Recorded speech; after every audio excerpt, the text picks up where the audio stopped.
When you look at the size of the hole at the Pentagon, it was approximately 65 feet across, and the height of the Pentagon is approximately 73 feet. From wingtip to wingtip, a 757 is 124 feet 10 inches. From nose to tail, a 757 is 155 feet and 3 inches in length, and the height is 44 feet and 6 inches. However, when you look at the hole at the Pentagon, you'll find that it's only approximately 65 feet across. How does a plane of those dimensions fit into a hole only 65 feet across? Upon further inspection, we found that the damage at the Pentagon was completely and totally inconsistent with the damage of the planes that had hit the World Trade Center. I mean, after all, the planes that hit the Trade Center created a fire so intense that it fatigued the steel and collapsed the buildings, or so that's what we were told. This was the result of something that was planned. It's not accidental that the first tower just happened to collapse and then the second tower just happened to collapse in exactly the same way. The only other thing that was found was the engine on Murray Street, and the engine on Murray Street has been identified as either a CFM56, CFM stands for Senecma, or the CF6, which was a 767 engine, which was developed out of the CFM 56. But whichever one it was, the CF6 or the CFM 56, it had to be General Electric. And unfortunately, or fortunately, United Airlines used strictly Pratt & Whitney. So that engine that you see flying off, and that engine they say is from 175, isn't from 175, because the guys whose job was to dump it off there, dumped off the wrong engine. When the USGS collected samples of the World Trade Center dust, they found the iron microspheres.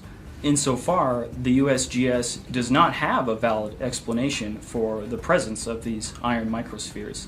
So what do the microspheres contain? Iron is the main element, and then it has smaller portions of aluminum, sulfur, a trace of manganese. Most of them are less than about 1/10 of an inch in diameter, and they're spherical.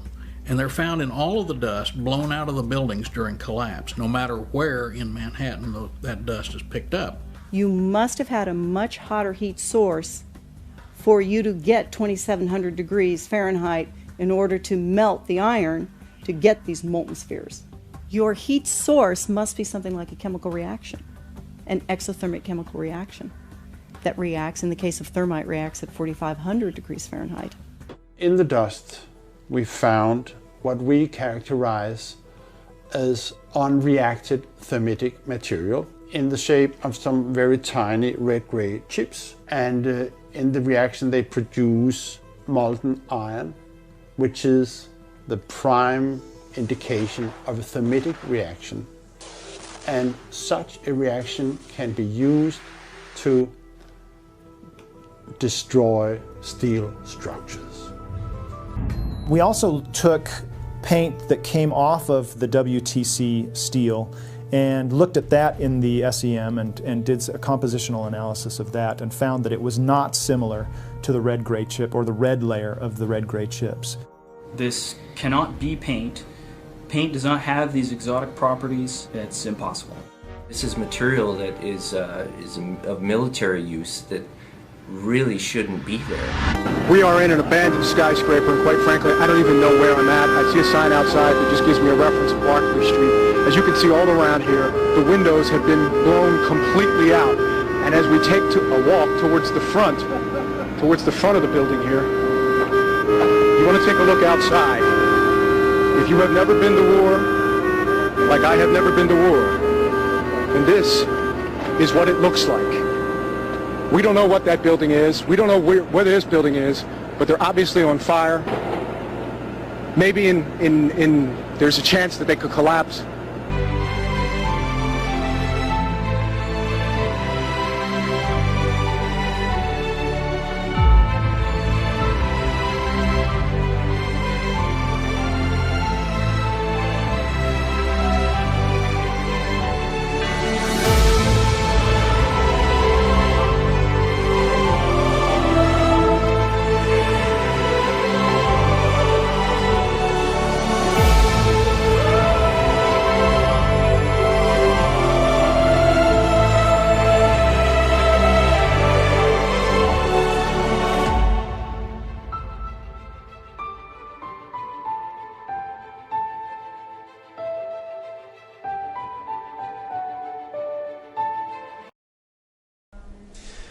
This brings us finally to the last part of the methods of manipulation, and the last one is the biggest of them all, chaos sorcery. What has been known as the Hegelian dialectic, or problem, reaction, solution. And we're going to talk about what the Hegelian dialectic is, and we're going to see an example of how this is put into action when we analyze the 9/11 occult ritual. The Hegelian dialectic is what chaos sorcery really is, and this is an ideology that was formulated by George Hegel, a German philosopher. The Hegelian dialectic is a framework for guiding our thoughts and actions into conflicts that lead to a predetermined solution. So the solution is already predetermined before anything happens. The people who are putting this into effect want a certain outcome. This is outcome-based framework, an outcome-based framework. It's saying this must occur. This is the end result that we want, and anything else is undesirable and we will not settle for. It's going to happen this way. We just have to convince people that it has to end up happening this way. So what you do is you guide thought and action into decision making that ends up how you wanted it to begin with. This is accomplished by manipulating consciousness into a circular pattern of thought and action. So again, it's a manipulation of consciousness. It's ultimately about mind control. The synthetic solution to these conflicts cannot be introduced unless those being manipulated take a side that will advance the predetermined agenda. The agenda is already predetermined. We just need to create a synthetic conflict to make this come into manifestation the way we have it originally planned and designed. So, this is Hegel's dialectic, and it is not so much that Hegel is an evil person in his own right. This is another perversion. How chaos sorcery is used as an example of the Hegelian dialectic is it's a modified version of this dialectic for a dark purpose, for manipulation. The researcher David Icke has called this problem, reaction, solution. And it's a great term for it because it describes it perfectly. You create the problem to get a reaction, and then you offer the solution. The solution was already predetermined. But I like to call it chaos, confusion, opportunity, because I think it more accurately describes what the process that's taking place is really about. You want to create chaos. You need a chaotic situation created, because the reaction that you're looking for is confusion, not knowing what to do or how to act appropriately to the situation. Once confusion enters the mix, you have fear-based consciousness. So the person is willing to accept all kinds of limitations and control to go back to order. And therefore, that's your opportunity to bring in your predetermined solution and get them to go along with what you originally wanted. David Rockefeller described the Hegelian dialectic perfectly. He said, "We are on the verge of global transformation. All we need is the right major crisis, and the nations will accept the new world order." And it's not the light one that he's talking about. This was the major crisis that they introduced. The events of 9/11, 2001 was an example of the modified Hegelian dialectic. It was an example of chaos sorcery. It was an occultic ritual of human sacrifice that involved three major examples of occultic symbology and ideology in the work to create the synthesis that they were looking for. So, where are we now? September 11th was the jumpstart for what is now an accelerated agenda by the ruthless elite. It was a staged war pretext no different than the sinking of the Lusitania, the provoking of Pearl Harbor, and the Gulf of Tonkin lie. In fact, if 9/11 wasn't a planned war pretext, it would be an exception to the rule. It has been used to launch 2 unprovoked illegal wars, one against Iraq and one against Afghanistan. However, 9/11 was a pretext for another war as well, the war against you.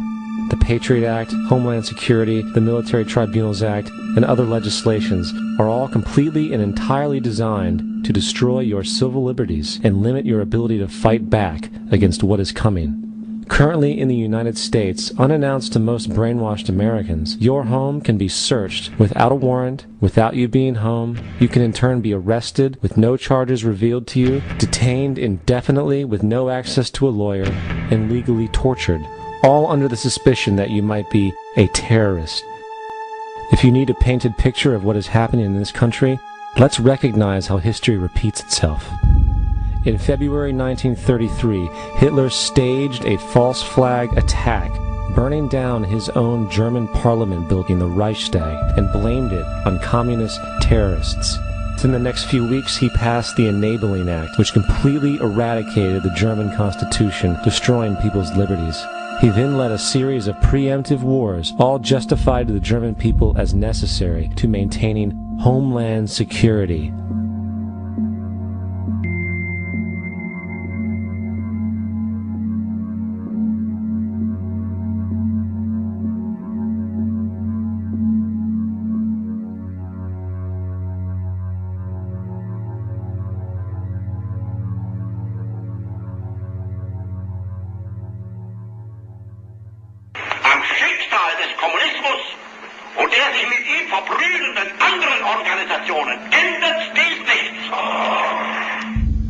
Our enemy is a radical network of terrorists and every government that supports them.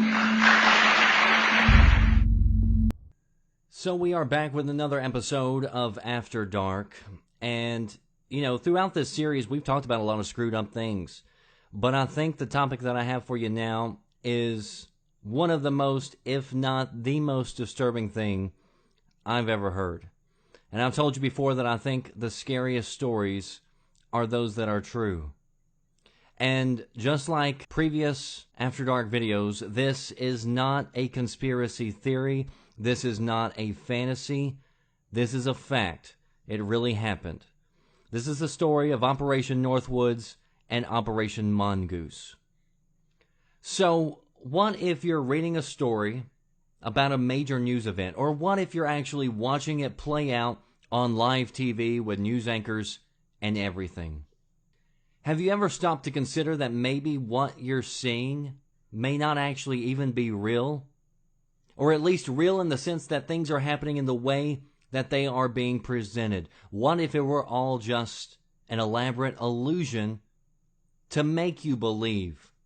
What if you witnessed a terror attack on your own country's soil, and your government told you hours later that it was carried out by a rogue nation, and they provided evidence to support that?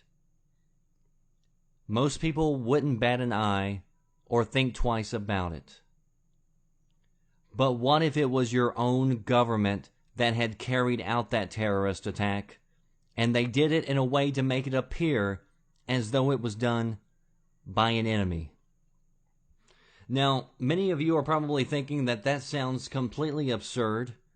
That would never happen, at least in the civilized world. That the U.S. government would not even for a moment even consider carrying out terrorist attacks on U.S. soil.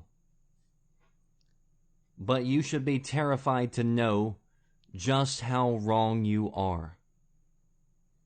Not that long ago, top military officials in the U.S., the Joint Chiefs of Staffs, got together and signed off on a plan. A plan whose ultimate goal was to start a full-on invasion, a war with Cuba. And they were willing to do pretty much anything in order to make it happen. But you can't go to war without a good reason. And they couldn't go to war without support of the allies across the world or without the support of the American people. So they were willing to stage a number of false flag attacks. Now, a false flag attack is where covert operations are carried out and designed in such a way so that it appears that it's being carried out by another group or another country other than the one who actually planned and executed it. What it boils down to is the U.S. government was going to use the CIA to plan attacks on the U.S. just so they could blame Cuba. And the goal was to get the world and the U.S. citizens on board and make it appear as though Cuba was the aggressor and the U.S. had justification for launching a counterattack and invasion. And what better way to drum up support for a war than to make the American people think they're under attack? So here are just some of the plans that they had detailed that they were willing to carry out. They mentioned having friendly Cubans in uniforms attack a U.S. military installation, blowing up ammunitions inside a base, or destroying aircraft, lobbing mortar shells from outside the base into a U.S. military base, attacking U.S. warships to sink it. They even talk about carrying out mock funerals for the media. The document discusses how they could blow up drones or whatever else they wanted in Cuban waters, and then when the Cubans came with like aircraft, for instance, to investigate it, they would use that as evidence that Cuba was the aggressor, that they were in the area when this moment took place. It talks about sending in rescue crews to evacuate non-existing personnel and how publishing a long list of casualties in newspapers would be helpful in drumming up support. They talk about sinking a boatload of Cubans coming into Florida, and they say it can be either real or simulated. So, while some of these mention, mock funerals and non-existing personnel, there's definitely some of these cases where they were like, you know what? If we need to kill people, we'll do it. And if you think attacking your own military bases was the tipping point of crazy, it gets a whole lot worse. The Northwoods documents also proposes starting terror campaigns in Florida and other cities, even Washington, D.C., having exploding plastic bombs located in strategic areas. And soon after the bombs went off, they would go and arrest so-called Cuban agents and release documents to the media that would show it was Cuba behind it all. Keep in mind, this was all okayed by the top military brass in the U.S. government. Another plan talked about how they could have a plane loaded with college-age kids who were actually CIA agents. They would take off from Florida and have a flight plan that went over Cuba. The CIA would create a plane that made it look identical, an exact replica, and that plane would be a drone. So it would have nobody on board. So what would happen is the plane full of agents would leave, and they would make sure that the media was there to film them leaving. Then, as they took off, the plane would then be diverted and land at a local Air Force base. The drone then, the one that's made to look like an exact replica, would continue the pre-made flight plan. And when it was over Cuba, a radio on board would begin transmitting on international radio waves that it was being shot at by a Cuban fighter jet. And then, by remote detonation, it would be blown up by somebody on the ground. Another plan talked about how they could claim that a U.S. Air Force jet had been shot down off the coast of Cuba in an unprovoked attack. Now, at the time that this attack supposedly took place, they were going to have a submarine in the ocean release materials to the surface, like jet parts and parachutes, to make it look as if a jet had just been blown up. Then they would send in their rescue teams who wouldn't have a clue that this was all fake or an illusion, and it talks about having them come on scene and they would believe that a fighter jet was actually taken out of the sky because they would find the wreckage. So not only are they willing to trick the American public, but they're also willing to trick the military. And it's also worth pointing out that this document, which I'll leave links to so you can go see it for yourself, this isn't something that was just pulled up on somebody's blog. This was reported by CNN, ABC, all the major news media. I mean, it's nothing that's like been hidden from view. The JFK Library actually put this out. It points out that it should not be forwarded, and then it lists a whole list of different military departments that they did not want to see this plan. So when people act like, they laugh off the possibility of some conspiracy actually taking place, they always say too many people would have to be in on it. Somebody would know, somebody would talk. No. There may be a lot of people involved, but most of them are just pawns. They don't even know that they're playing a role in an illusion. Very few people would know the overall plan. And if something like this were carried out, you'd have servicemen and women show up on scene. They could come back and report back to the media, yeah, I saw it with my own eyes. There's jet parts out there in the ocean. There was even a plan, because NASA was getting to launch John Glenn into space. They mentioned if something ends up going wrong with the rocket and it blows up, they could manufacture evidence to suggest it was Cuba.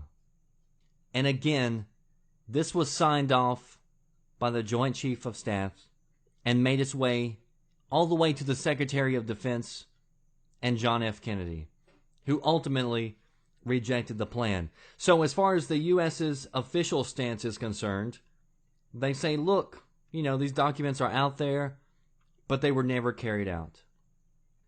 But the very fact that this made it to the President of the United States is what's mind-blowing. And who knows what could have happened if you would have had somebody in the President's seat who was okay with doing something like this. Or what if it was rogue elements within the government who didn't need to ask the President for an okay? And knowing that this wasn't done that long ago, because think about it. Cuba and U.S. relations are still broken. They're starting to get a little bit better, starting this year and last year, but they're still not normal. This was not that long ago. And you're telling me that only crazy people are supposed to think that this could happen again in the future? Or that it hasn't happened in the past? Anytime I talk about government surveillance and stuff like that, there's always a group full of people who stand up and they're toting the government line. They're like, why should you not believe the government? But my question is, why is it that you just blindly believe the government? 9:59, New York City, New York.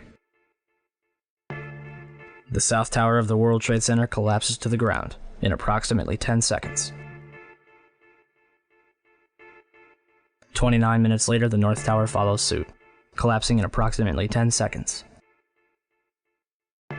Later that evening at 5:20, World Trade Center 7, a 47-story office building 300 feet away from the North Tower, suddenly collapses. The building's tenants included the CIA, Department of Defense, IRS, Secret Service, and Rudy Giuliani's emergency bunker. And the SEC was using it to store 3,000 to 4,000 files related to numerous Wall Street investigations. Although every single building surrounding Building 7 stood intact, it fell straight down into a convenient little pile in 6 seconds. Official explanation? Falling debris from the Twin Towers created an internal fire, which ignited several fuel tanks inside the building. If this is true, then it would be the third building in history to collapse because of a fire. The first two would be the Twin Towers. It was July 28, 1945. The Empire State Building, with a B-25 bomber knifing through the fog on its way to New York City. The Army bomber carrying its pilot and 2 passengers had crashed into the giant building between the 78th and 79th floors. 14 people dead, $1 million in damage. But the building stands intact to this day. On February 14, 1975, a 3-alarm fire broke out between the 9th and 14th floors of the North Tower. According to the New York Times, the fire leads to intense scrutiny of the towers and eventually to a decision to install sprinklers. On May 4, 1988, a 62-story skyscraper in Los Angeles burned for 3 hours and spread over 4 floors. It did not collapse. On February 23, 1991, a 38-story skyscraper in Philadelphia, built in 1973, burned for more than 19 hours and spread over 8 floors. It did not collapse. On October 17, 2004, a 56-story skyscraper in Venezuela, built in 1976, burned for over 17 hours and spread over 26 floors, eventually reaching the roof. Guess what? It did not collapse. On February 12, 2005, the Windsor Building in Madrid, a 32-story tower framed in steel-reinforced concrete, burned for almost 24 hours, completely eradicating the upper 10 stories of the building. Although the top 10 floors of the building fell, the building itself did not collapse. And yet, on September 11, 2001, two 110-story skyscrapers, completed in 1973, burned for 56 and 103 minutes, respectively, over 4 floors, before collapsing completely to the ground. One might argue that this was due to the construction of the World Trade Center. Let's look at what was inside those buildings.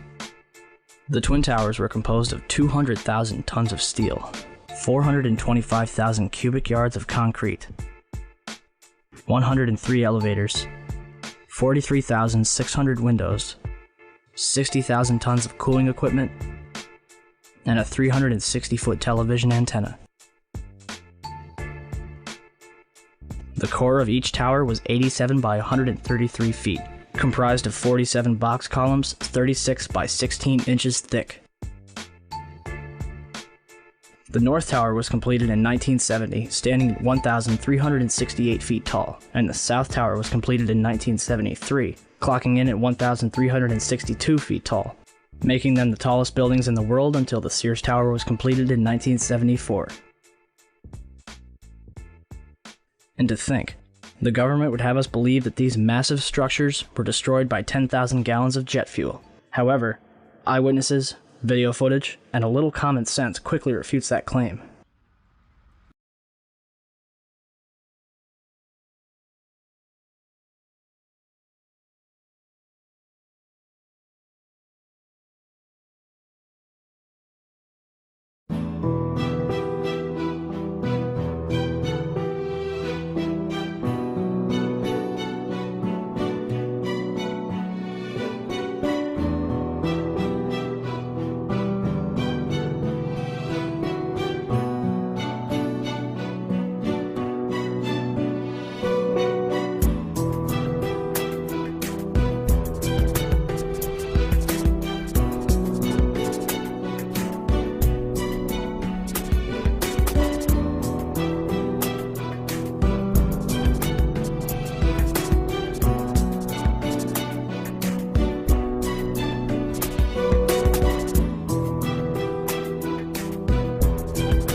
look, I mean, she's already dropped the atomic bomb on them. She's already released the numbers.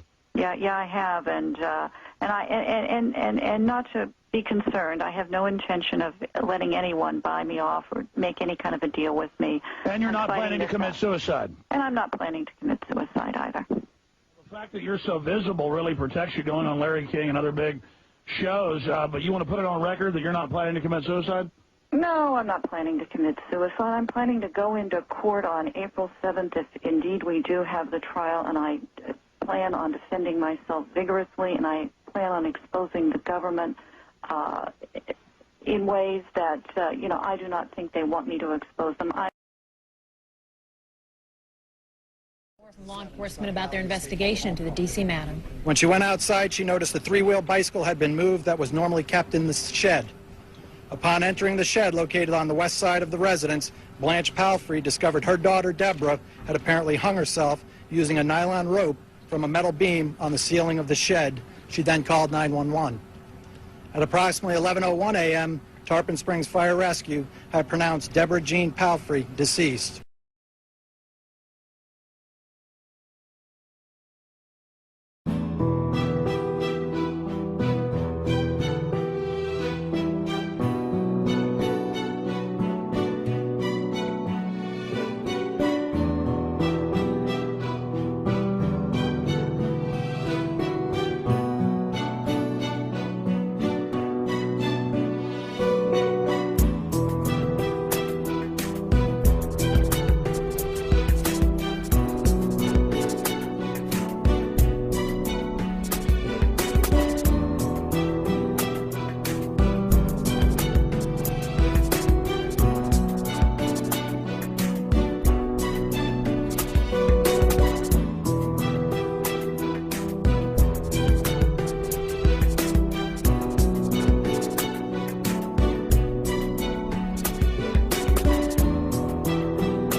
Standard $20 bill.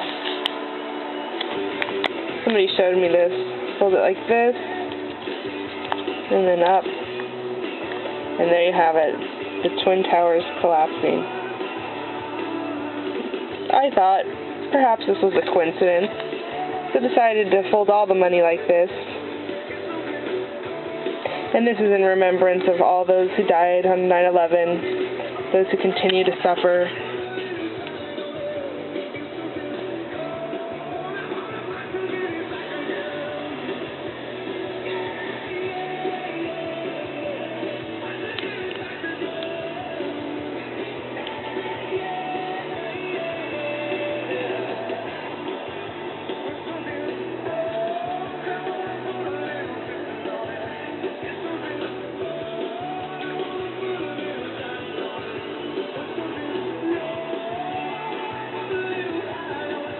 This is more than just a coincidence or a conspiracy. This is the unity, the destruction, the corruption, the demise, and the collapse. Hope you have your silver and your gold and your supplies and you're ready for what's to come. Thanks, YouTubers. And if you take a look at the $20 bill, on one side when it's folded, Miraculously, it looks like there's the Pentagon with the flames coming out of the center. And you turn around on the other side and you see the Twin Towers. I was fooling around with this thing, showing this to somebody in London. It's just so, it's incredible. When I saw it, I actually felt tingling down my spine. It was actually quite horrendous because it looks so much like, I mean, you didn't even have to tell me. It just looks so much like the horrible event that happened at the World Trade Center. Even the fact that where the smoke's coming out of, you know, both the towers, it's just in the exact place, and it's blatant. It's blatantly, basically showing you that this was planned. 911 was exactly that kind of plan, designed to bring in to effect a law already sitting there, already written, called the Patriot Act in the Department of Homeland Security. A very SS type of organization. 911 is the greatest lie ever sold. We're supposed to trust these people. We're supposed to... They're controlling our lives.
How many days have passed like this? The city, the crowd is fading, moving on. I sometimes have wondered where you've gone. Story carries on, lonely, lost inside. I had this dream so many times. The moments we spent has passed and gone away. Could there be an end to this, what I'm feeling deep inside? You know there's no looking back. Glassy sky above. As long as I'm alive, you will be part of me. Glassy sky, the cold, the broken pieces of me.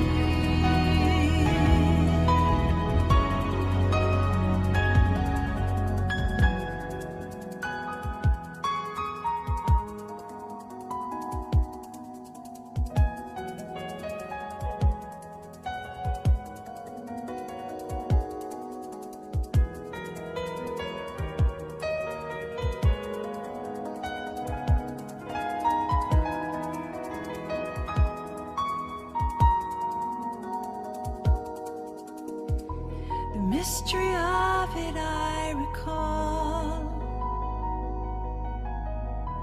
Suddenly the truth will change the way we fall. I didn't want to hurt you, hope you know. Empty promises, shattered dreams of love.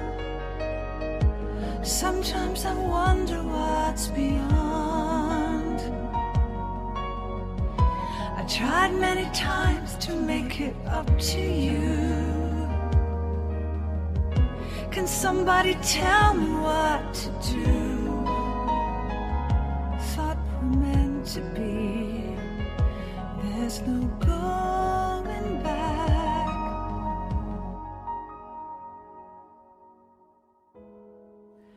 Time has already come. Sun is gone and no more shadows. Can't give up, I know, and this life goes on. I'll be strong till I see the end. Glassy sky above, as long as I survive, you will be part of me. Glassy sky, the cold, the broken pieces of me.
We all know that 9/11 served as a false flag attack in order to justify invading other countries in the minds of Americans. We also know that Larry Silverstein signed a 99-year lease on the Twin Towers just months before the events took place. He even took out an insurance plan that happened to cover terrorism, and sometime after 9/11, he was given just over $4.5 billion. There is a lot of confusion around 9/11 due to the abundant amount of wild theories and speculation that has muddied the waters over the past 15 years. But one thing is for sure. Most people know that something wasn't right about the official story of 9/11, and almost everybody has questions. With the exception of the wonderful folks that make up the mainstream media, of course. They are all absolutely certain that there are no questions to be asked. And the official story is rock solid. People are waking up in record numbers, and the sloppiness of 9/11 helped tremendously. But nothing is being done, and we continue to be punked by the Israeli Zionist Jews that are at the heart of the 9/11 conspiracy. My hopes with making videos on ODD TV is to assist in waking enough people up before it's too late. Perhaps it already is too late. But I feel compelled to spread the message that I do. So with the 15th anniversary of the September 11th Jewish lightning and false flag, I want to share with you all one of the strangest things about 9/11, in my opinion. It was predicted in countless media such as cartoons, commercials, TV shows, movies, album covers, novels, and comic books. I made a list of stuff I could find and put it in chronological order.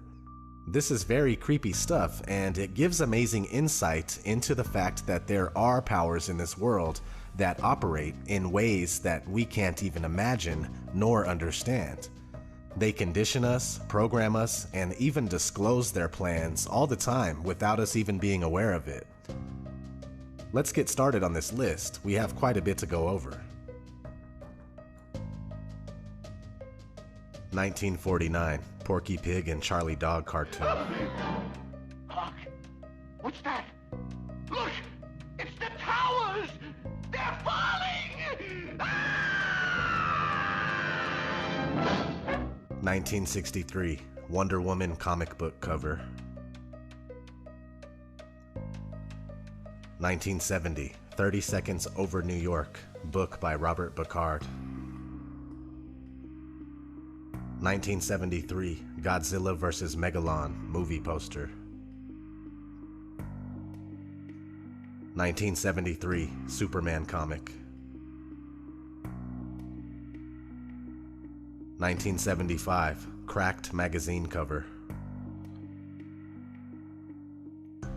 1976, 9/11, a book by Thomas Chastain. 1976, Sesame Street magazine cover.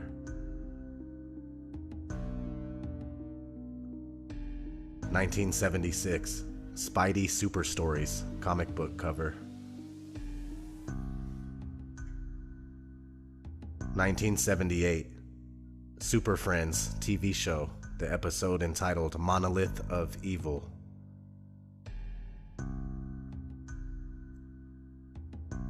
1978, Dr. John, City Lights album cover. 1979, Meteor movie poster.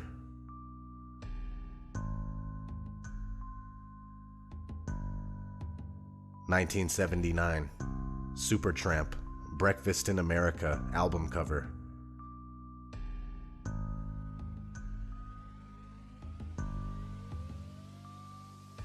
1979, Saga, Images at Twilight album cover. 1979, Pakistan International Airlines ad. 1983, Def Leppard, Pyromania album cover.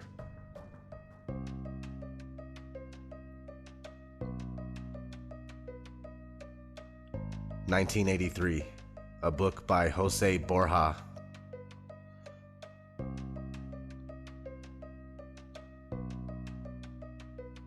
1985, G.I. Joe, Episode 46. You just stand right there, Sonny. Look straight ahead and hold still while we scan you. Hey! Transaction approved. Subject's retinal scan matches no known dissident, subversive, or enemy of state on file. Have a nice day. Hey! Come back here! This money ain't no good! It's U.S. dollars! Absolutely worthless! 1986. Daredevil comic book cover. 1986. Real Ghostbusters. Season 1, Episode 12.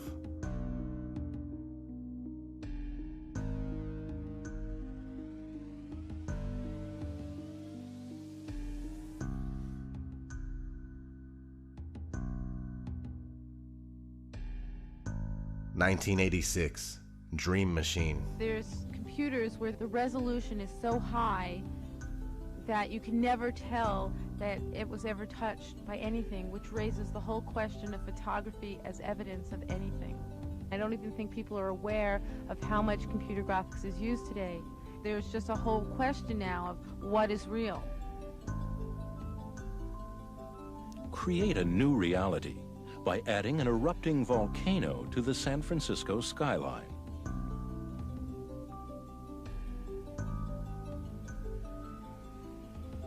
Or remove the World Trade Center from the New York City skyline. 1987. The Squeeze movie cover.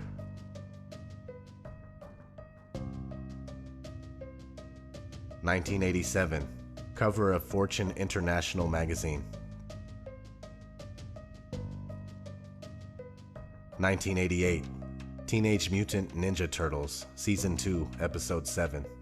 Oh, bad news, Master Splinter. Shredder is up to something, but he ran off before we could discover what. All we know is it had something to do with the Twin Towers. Sooner or later, he will reveal his plan. Like, what do you suppose Shredder's up to this time? Michelangelo, you heard April's message. He's been spotted on the roof of the World Trade Center. It's for sure he's not there for the view. Hey!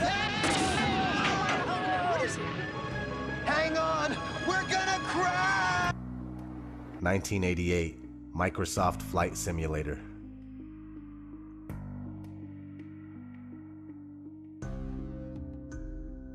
1989. WWF.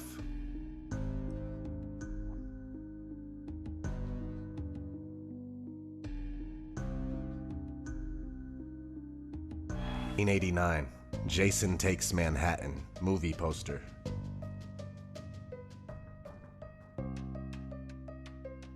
1991. Terminator 2.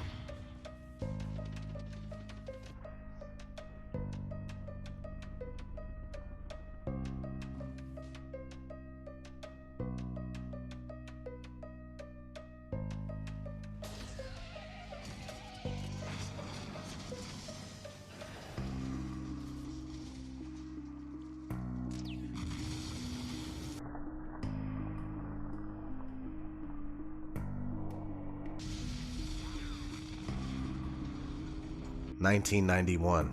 Spider-Man comic.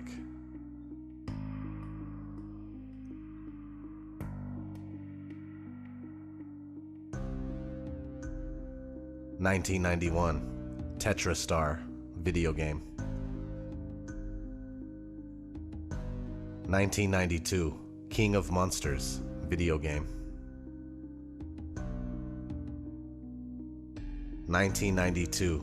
Rugrats Season 2, Episode 14. Hair, Cynthia doll. Of course you do. And if you're a good little girl, A Teenage Nuclear Fusion Squad video game. Well. A Bronco Mr. X exploding smash-up doll. A Beverly Hills Cynthia lunchbox. A pony. And a 9/11 emergency surgical kit with working stethoscope. 1993.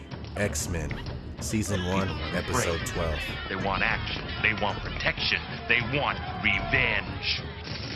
The mutant control law is passed, calling for an army of sentinels. They march over the nation, seeking out mutants, hunting them down like animals. Surrender, mutant. Some fight back.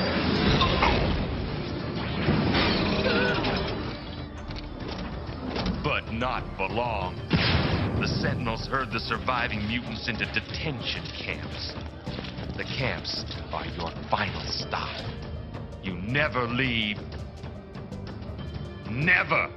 But those who control the Sentinels don't stop with mutants. Eventually, they bring their new world order to all humans. 1993, Super Mario Bros., the movie. Look! It's Koopa's Tower! 1994, Iron Man cartoon, Season 1, Episode 5. Unidentified warplane sighted heading for New York City.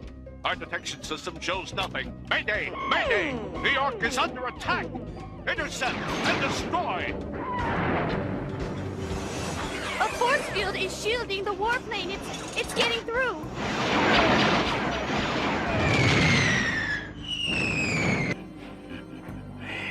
It's time. We will now strike at the heart of American defense and destroy the Pentagon with one swift and deadly blow. 1994, Aero Fighter 2, video game.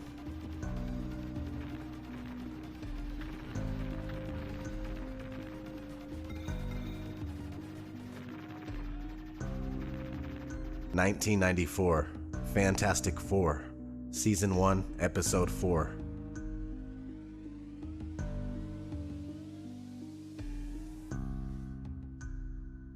1994, Viceland magazine article.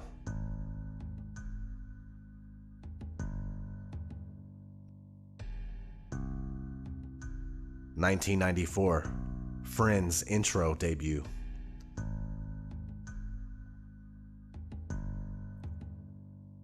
1994, Deathstroke the Terminator comic book cover.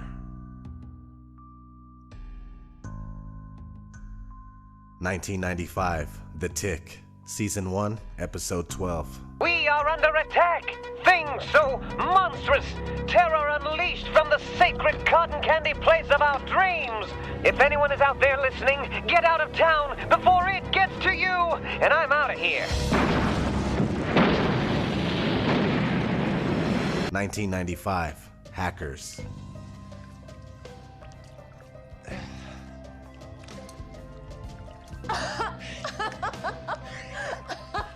Beat that. 1995, Philips Home Cinema commercial. Pictures so real you won't believe your eyes. Dolby Prologic surround sound so exciting your eyes won't believe your ears. The ultimate home cinema televisions from Philips, including 100 Hz flicker-free pictures and widescreens. Philips, let's make things better. 1995, Illuminati card game.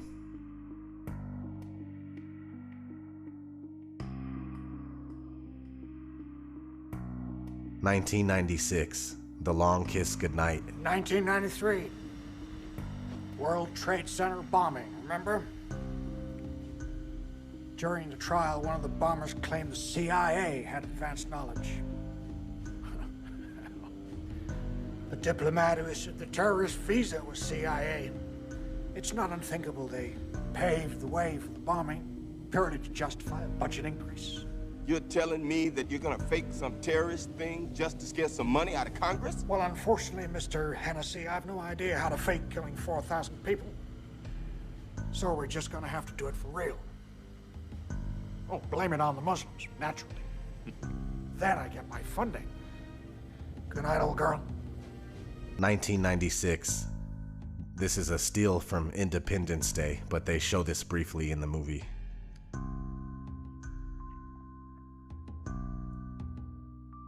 1997, Men in Black cartoon, Season 1, Episode 6. Slim, remember those twin towers? Yeah, what about them? I don't think they're gonna be so tall anymore. Oh, no.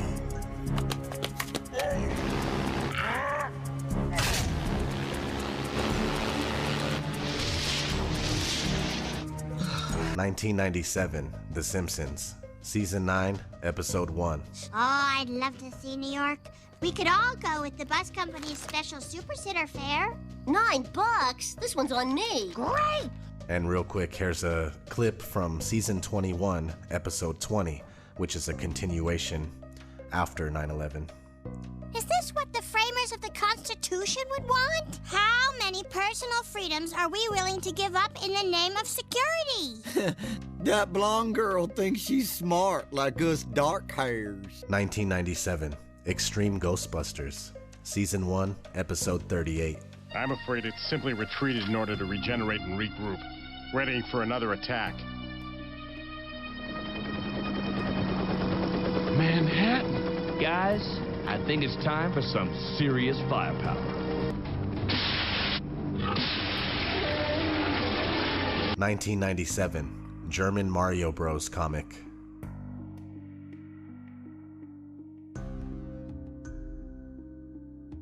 (1997) Emergency Response to Terrorism Self-Study.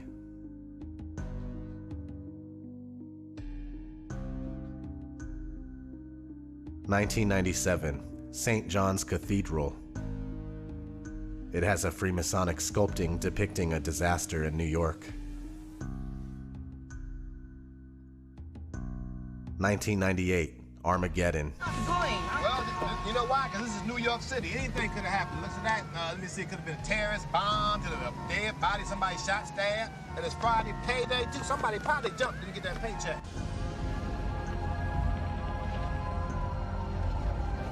(1998) The Parent Trap.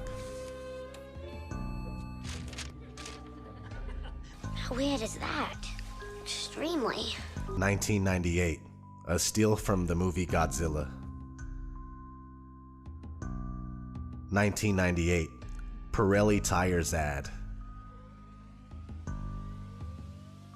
1999, Batman Beyond, Season 2, Episode 12. Vibration, it's gonna knock down the towers.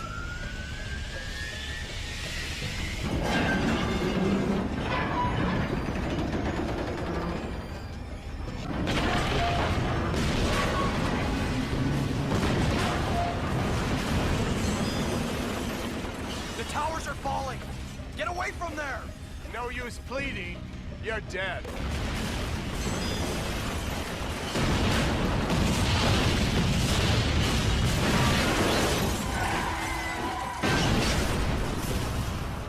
(1999) 7 Days. The defensive missiles will stay close to the building, so try to stay with them.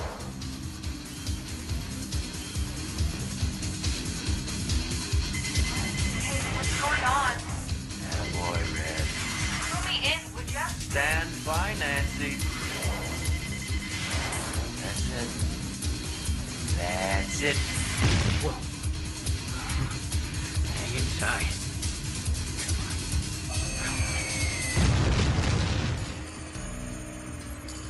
That's it? I'm so good at this. And graphics suck. The best game show body parts blow up and stuff. And you gotta know you won. You know, you gotta have fireworks, buzzers, something, not just game over. I'll see what I can do. Red, let's get this equipment loaded and take our show on the road. Cool. Early reports indicate more than 50 people killed, including many high-ranking officers, and several hundred injured. How the missile got through air defenses surrounding the Pentagon is still the subject of much debate.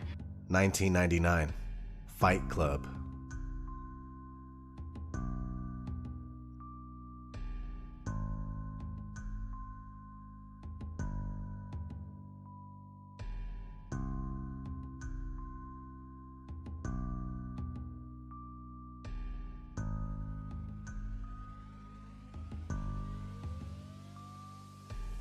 (1999) The Matrix.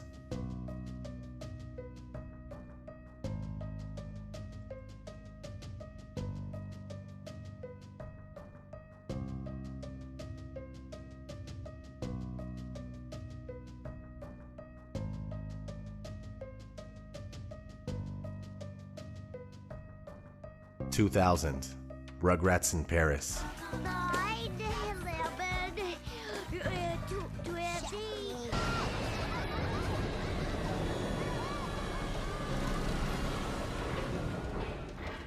2000, The Patriot. 9 pounds, 11 ounces. That's perfect. More like the Patriot Act. 2001, New York Magazine. Interestingly enough, it says, "Is there life beyond the boom?" And it also has the one-eye symbolism.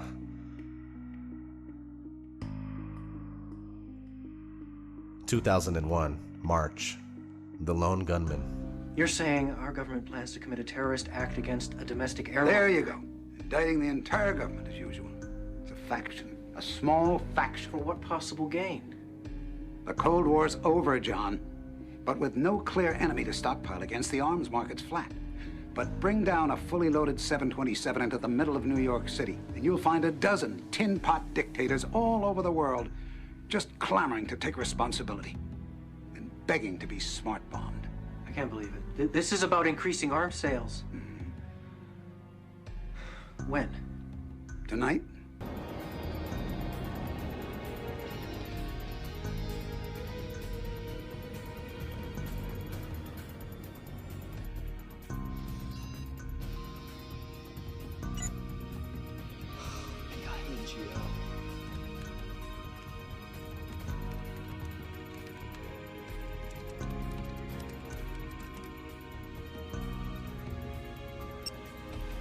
Manual override.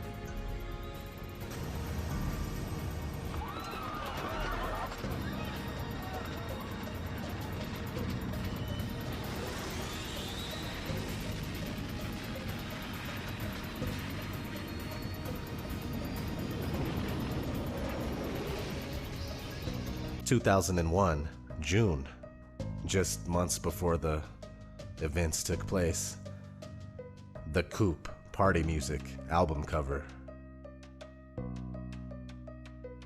There.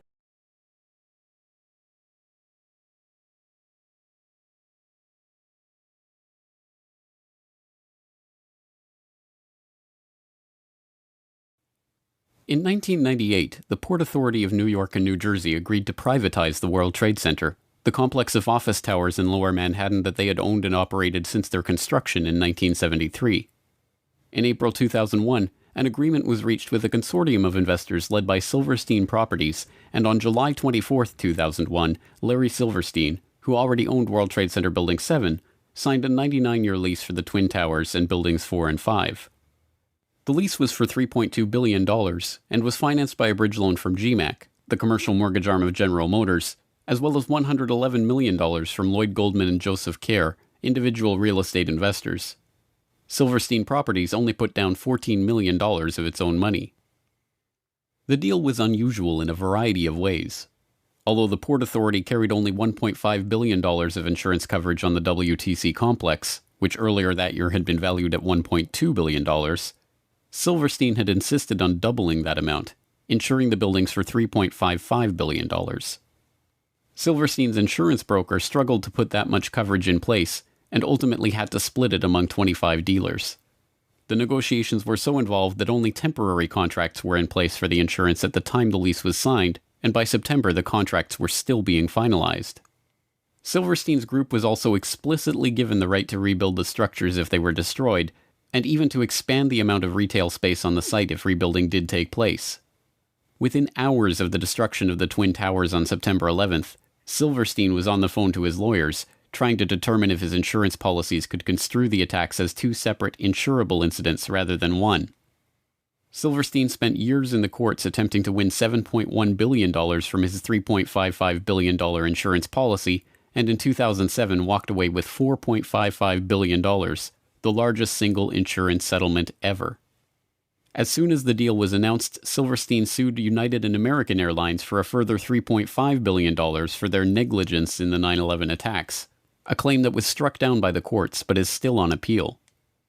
Perhaps even more outrageously, in a secret deal in 2003, the Port Authority agreed to pay back 80% of their initial equity in the lease, but allowed the Silverstein Group to maintain control of the site. The deal gave Silverstein, Goldman, and Kerr $98 million of the $125 million they put down on the lease, and a further $130 million in insurance proceeds that were earmarked for the site's rebuilding. In the end, Silverstein profited from the 9/11 attacks to the tune of $4.5 billion and counting. But that's the 9/11 insurance heist you saw.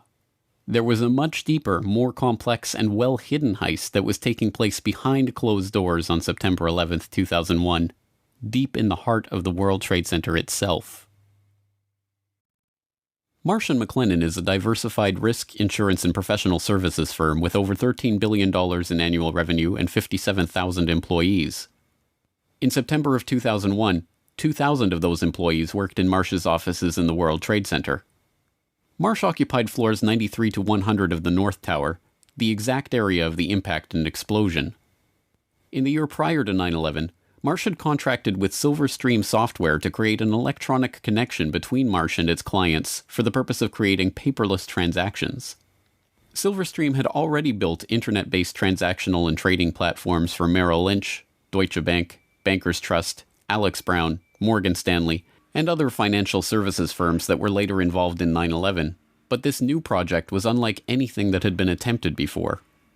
Richard Andrew Grove, the salesperson who handled the Marsh & McLennan project for Silverstream, explains. In 2000, Silverstream was contracted by Marsh to provide a technological solution beyond what we had done for any of the above-named companies, insofar as it would be used to electronically connect Marsh to its major business partners via internet portals for the purpose of creating paperless transactions and expediting revenue and renewal cycles, and built from the ground up at the client's site. Silverstream provided a specific type of connectivity that was used to link AIG and Marsh & McLennan, the first two commercial companies on the planet to employ this specific type of transaction. And in fact, Marsh was presented with something called the Accord Award, ACORD, in the summer of 2001 for being the first commercial corporation to do so. And what you should take away from that is this.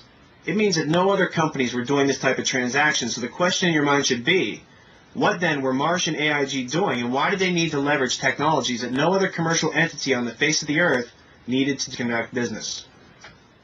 The contract, Silverstream then stationed approximately 30 to 40 developers at Marsh, and this team was led by 2 to 3 managers with whom I liaised to ensure delivery of the solution that was promised. The development team worked regularly into the night, if not all night, and sometimes worked 7 days a week in order to adhere to Marsh's indicated pre-September 11th deadline. Now, while I was But it was not long before severe irregularities in the billing of the account for this project led Richard Grove into the heart of a deeper mystery about the software and about the work that he was engaged in. Fiscal anomalies with respect to the Marsh.com project when I was in a meeting on the 98th floor in October of 2000 with a gentleman named Gary Lasko. Gary was Marsh's North American Chief Information Officer, and that particular afternoon a colleague and I helped him identify about $10 million in suspicious purchase orders after I had recognized that certain vendors were deceiving Marsh and specifically appeared to be selling Marsh large quantities of hardware that were not necessary, as this was later confirmed by Gary. In the spring of 2000, I brought my concerns up to executives inside of Silverstream and I was urged to keep quiet and mind my own business. I went to an executive inside of Marsh, and he advised me to do likewise. But then, I mentioned it to a few executives at Marsh who I could trust, like Gary Lasko, and Catherine Lee, Ken Rice, Richard Bruhart, and John Oltzhofer, people who became likewise concerned that something untoward was going on. The concerned colleagues I just mentioned were murdered on September 11th, and the executives who expressed dismay at my concerns are alive and free today because of it. I feel it's no coincidence as the Marsh executive who urged me to drop my line of inquiry made sure that his personnel, who I just mentioned, were in the office bright and early for a global conference call before the staff meeting upon which I was to intrude. A conference call which I was informed this executive in question conducted, but attended from the safety of his Upper West Side apartment. Although in getting The global conference call with Marsh's IT staff on the morning of 9/11, a meeting that included the staff who were investigating the suspicious billing on the Silverstream deal, was confirmed in a 2006 interview with Marsh's then Chief Information Officer, Ellen Clark. Richard Grove had been asked to attend the meeting, but was stuck in traffic on the way to the towers when the attack began. His friends at Marsh were not so lucky. 294 Marsh employees, including all of the participants in the conference call in the North Tower, died that morning. Meanwhile, the Marsh executive who had scheduled the meeting, the same one who had asked Grove to drop the issue of the billing anomalies, was safe in his apartment, attending the meeting via telephone. So what was the Marsh.com project really about? Why was it so important for it to be finished before September 11th? And what kind of transactions did it enable? More importantly, what information was lost when the data center on the 95th floor of the North Tower suffered a direct hit on 9/11 and the buildings were demolished? A partial answer comes from reports that emerged in late 2001 that a German firm, Convar, had been hired to reconstruct financial data from the hard disks recovered at Ground Zero. The firm talks about this work in its promotional videos. September the 11th, 2001. The whole world is in shock following the attacks on the World Trade Center. Convar has some solutions to offer.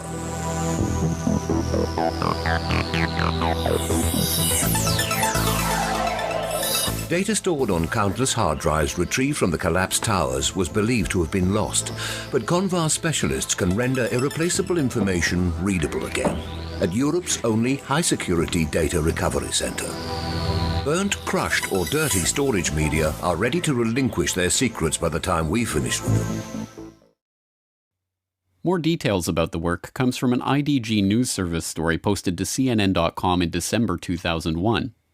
Under the headline, "Computer disk drives from WTC could yield clues," the article notes, "An unexplained surge in transactions was recorded prior to the attacks, leading to speculation that someone might have profited from previous knowledge of the terrorist plot by moving sums of money. But because the facilities of many financial companies processing the transactions were housed in New York's World Trade Center, destroyed in the blasts, it has, until now, been impossible to verify that suspicion." A Reuters article from the same time, later posted to Convar's website, offers revealing glimpses into the investigation's early results. It quotes Peter Herschel, Convar's director at the time. "The suspicion is that inside information about the attacks was used to send financial transaction commands and authorizations in the belief that amid all the chaos the criminals would have, at the very least, a good head start. Of course, it is also possible that there were perfectly legitimate reasons for the unusual rise in business volume. It could turn out that Americans went on an absolute shopping binge on that Tuesday morning. But at this point, there are many transactions that cannot be accounted for. Not only the volume, but the size of the transactions was far higher than usual for a day like that. There is a suspicion that these were possibly planned to take advantage of the chaos." It also quotes Richard Wagner, one of the company's data retrieval experts. "There is a suspicion that some people had advanced knowledge of the approximate time of the plane crashes in order to move out amounts exceeding $100 million. They thought that the records of their transactions could not be traced after the mainframes were destroyed." Was the revolutionary electronic trading link between AIG and Marsh being used to funnel money through the World Trade Center at the time of the attack?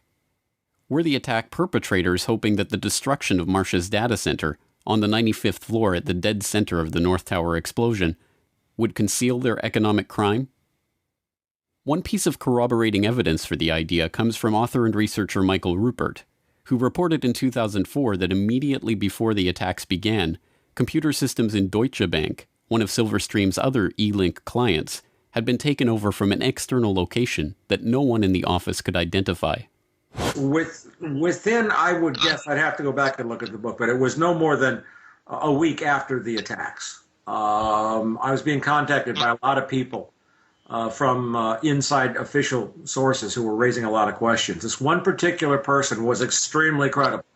They absolutely convinced me they had been an employee of Deutsche Bank in the Twin Towers.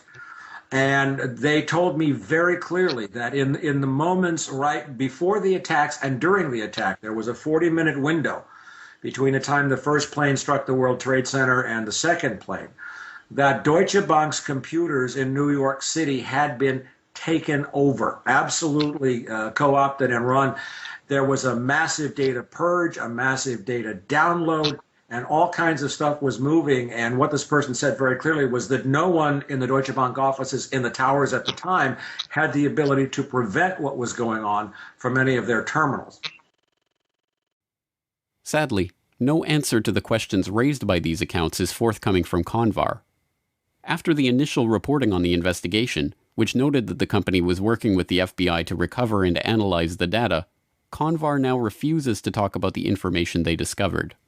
Is it true that large amounts of money were transferred illegally out of the World Trade Center on the morning of 9/11, just before the attacks?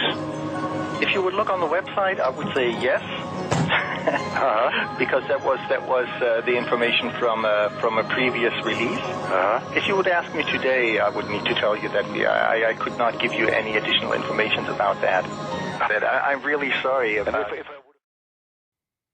At the time of 9/11, Marsh's chief of risk management was Paul Bremer, the former managing director of Kissinger and Associates, who went on to oversee the U.S. occupation of Iraq. On the morning of 9/11, he was not in his office at Marsh & McLennan, but at NBC's TV studio, where he was delivering the official story of the attack. It's Paul Bremer. I want to make sure I'm getting your name right, because I'm just meeting you just at this moment. You're a terrorism expert. Counterterrorism, I hope. And can talk to us a little bit about who could. I mean, there are a limited number of groups who could be responsible for something of this magnitude. Yes, this is a very well planned, very well coordinated attack, which suggests it's very well organized centrally, and there are only 3 or 4 candidates in the world, really, who could have conducted this attack. Bin Laden comes to mind right away, Mr. Bremer. Indeed, he certainly does. Bin Laden was involved in the first attack on the World Trade Center, which had as its intention doing exactly what happened here, which was to collapse both towers. He certainly has to be a prime suspect, but there are others in the Middle East, and there are at least 2 states, Iran and Iraq, which should at least remain on the list of potential suspects. What kind of... I don't recall anything like this. Pearl Harbor happened a month before I was born, and I hear my parents talk about that as a seminal event in their lives all the time. I am not aware of anything like this in the United States before. Americans are now, I think it's fair to say, really scared. Should we be? This is a day that will change our lives, isn't it? It is a day that will change our lives. It's a day when the war that the terrorists declared on the United States, and after all, they did declare war on us, has been brought home to the United States in a much more dramatic way than we've seen before. So it will change our lives.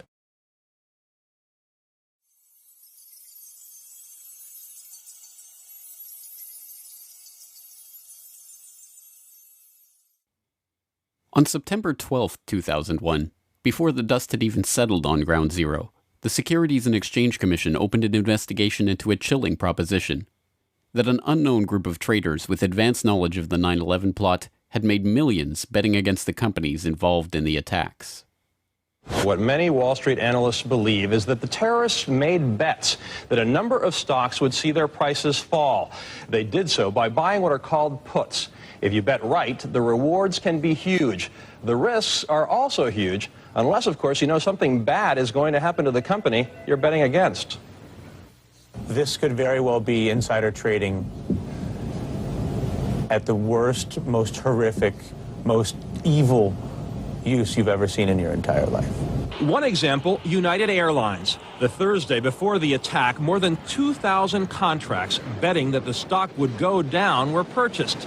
90 times more in one day than in 3 weeks. When the markets reopened, United's stock dropped. The price of the contracts soared, and someone may have made a lot of money fast. $180,000 turns into $2.4 million when that plane hits the World Trade Center.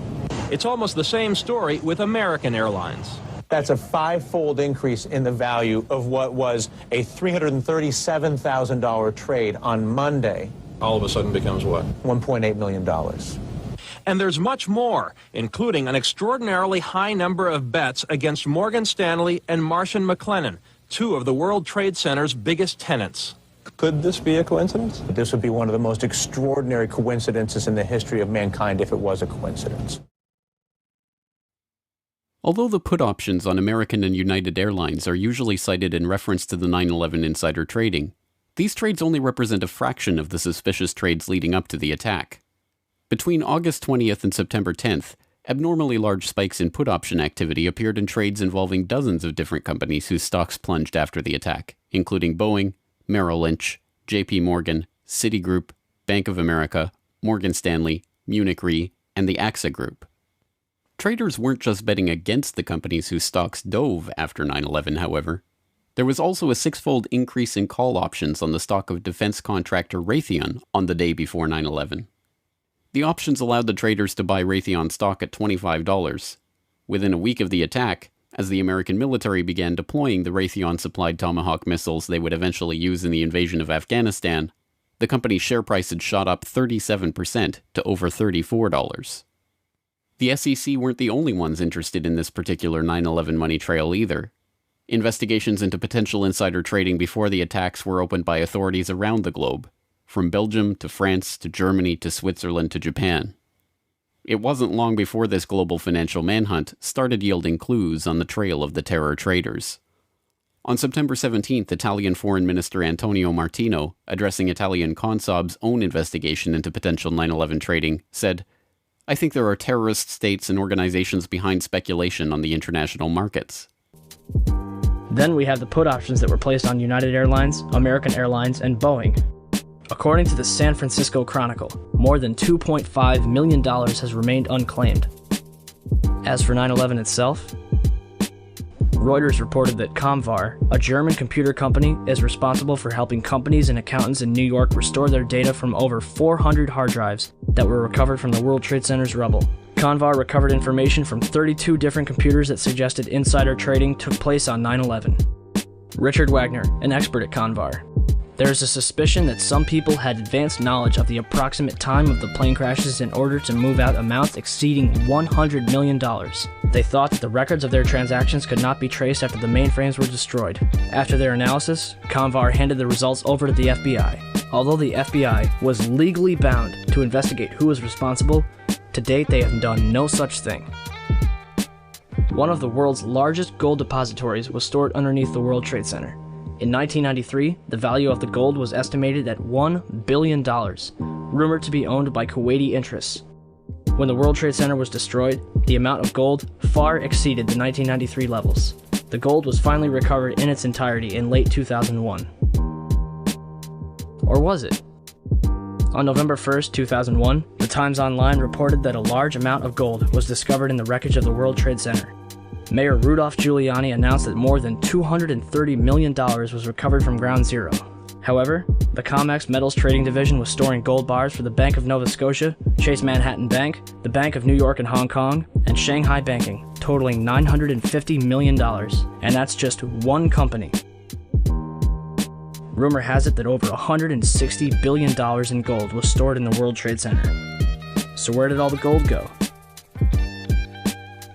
Remember the gold that was found in November 2001? Reuters reported that it was discovered in the back of a 10-wheel truck, along with several cars, in a delivery tunnel underneath World Trade Center 5. No bodies were recovered. As workers got closer to the gold, authorities began restricting access to Ground Zero, joined by FBI and Secret Service agents. One worker, directed away from the tunnel, told a reporter, "If I tried to go down there, they would have shot me." Heavy machinery operators and others worked under the watchful eye of more than 100 armed officers. So, let me get this straight.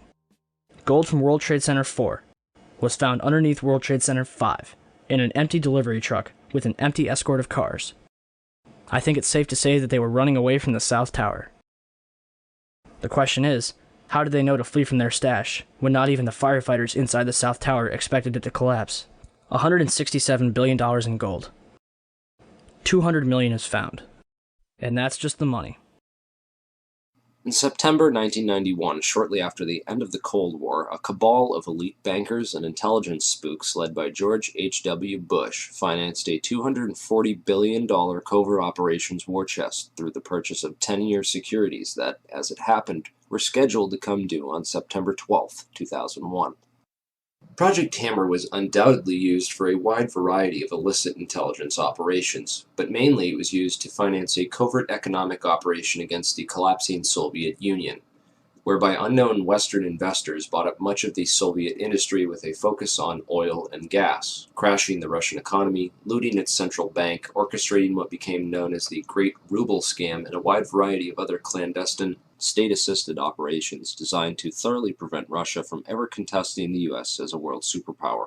while in the process lining the pockets of these economic hitmen who swooped in to devour the collapsing Russian economy after the fall of the Soviet Union. A spectacular investment for all, at least until money laundering investigations began tracing all the money, or when the 10-year deadline came up and the securities became due and began the routine process of authenticity and ownership checks. Evidence shows that several federal and private investigations had already stumbled upon the Hammer Fund and were compiling evidence on it up until the 9/11 attacks. These included the Office of Naval Intelligence, or ONI, which was moved to the outer E-ring of the recently renovated section of the Pentagon that was targeted and destroyed on 9/11.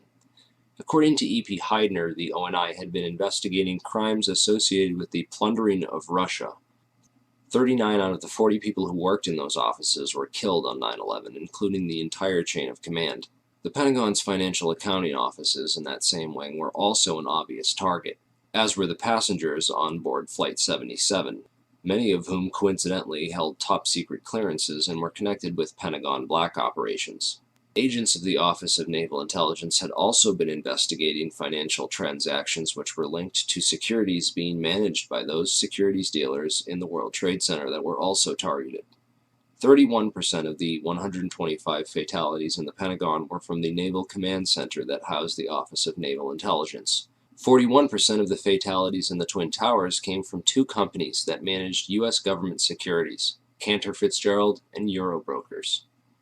There were three major security brokers in the World Trade Center: Cantor Fitzgerald, Eurobrokers, and Garbin Intercapital. At 8:46 on the morning of September 11th, Flight 11 flew directly into Marsh & McLennan's secure computer room in the North Tower, right below the floor on which Cantor Fitzgerald was situated. Cantor Fitzgerald was the largest security dealer in the U.S. Shortly after that, a massive explosion went off just under the FBI offices in the North Tower on the 23rd floor. Fires were reported on the 22nd floor at 8:47. There were also explosions and subsequent fires reported at Garbin Intercapital on the 25th floor and in the basement of Tower 1 as well. Shortly thereafter, at 9:03, Flight 175 hit the South Tower right below the floors on which Eurobrokers was situated. In all three cases, the explosive, fiery destruction consumed the offices and the several floors above, destroying files and trapping victims inside. In the midst of all this, Building 6 was destroyed by an explosion that took place before either tower fell. This secondary explosion took out a portion of the building which just happened to include the El Dorado Task Force's offices. The El Dorado Task Force was an interagency money laundering watchdog group responsible for coordinating all major money laundering in World Trade Center Building 7. While large portions of World Trade Center 6 were gutted by explosions and later by falling debris from the North Tower, the building itself did not suffer a global symmetric collapse at near freefall acceleration as did Buildings 1, 2, and 7.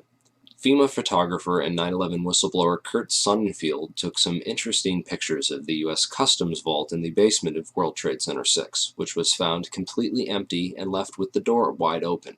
All of its contents appear to have been looted during the attacks.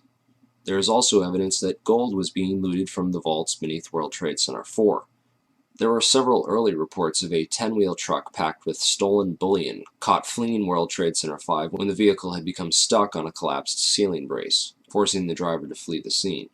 Many researchers have stumbled across one or two of these anomalies from time to time: the empty vaults, the secondary explosions, the fireproofing upgrades on the exact floors coinciding with failure and impact in the towers, the suspicious power downs and evacuation drills, the World Trade Center tenants and security firms like AIG, Marsh & McLennan, and Kroll, and their close ties with the intelligence community, etc., etc.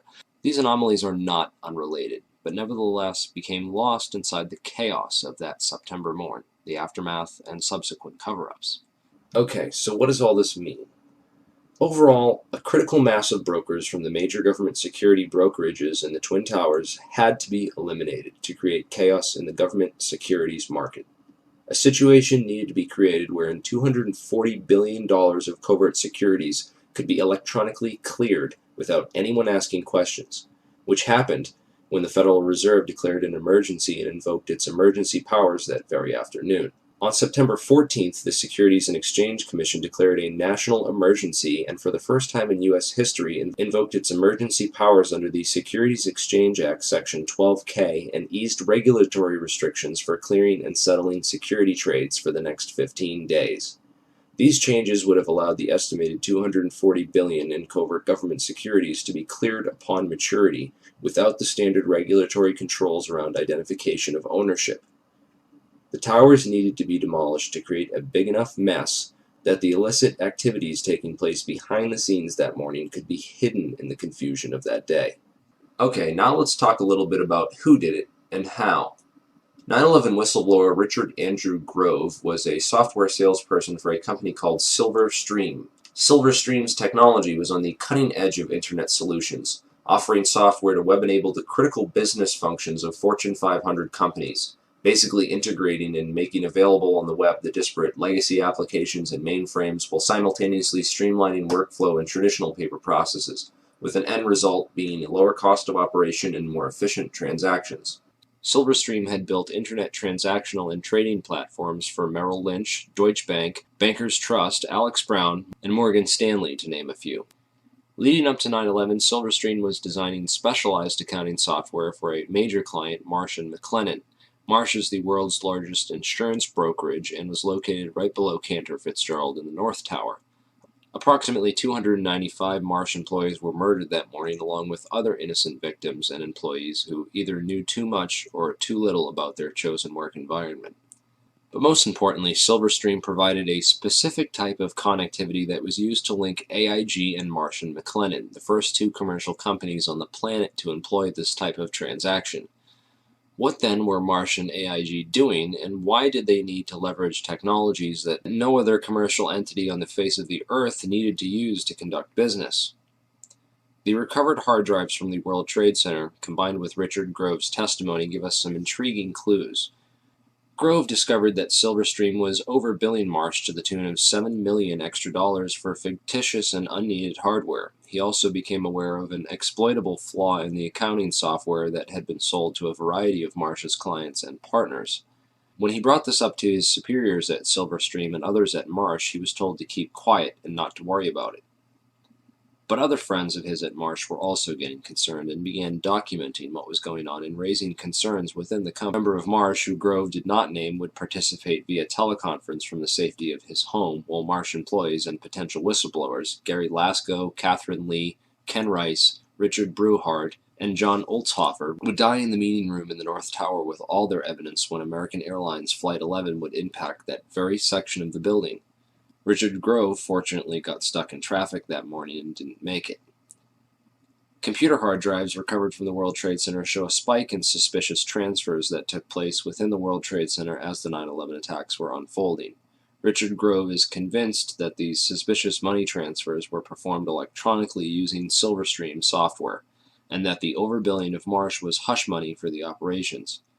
It would certainly have helped clear up that $240 billion in securities and make it look like any of those companies might have done it.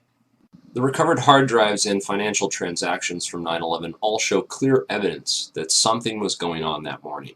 Marsh's CEO at the time was Jeffrey Greenberg, the son of Maurice Greenberg of AIG. Most insurance companies were hurting badly in late 2001 after $40 billion in insurance settlements had been paid out for the devastation caused by the 9/11 attacks. Yet one insurance company did not suffer quite the same losses as the other companies did. American International Group, or AIG as it turns out, is much more than an insurance company. With its long ties to the intelligence community, AIG was founded by OSS operative Cornelius V. Starr, 2 R's, the uncle of Clinton's friend Kenneth Starr. AIG currently operates a complex network of shell companies and other entities which operate internationally and have been used for clandestine intelligence gathering and other covert activities for decades. The company that ran security in the World Trade Center, Kroll Associates, was owned by AIG.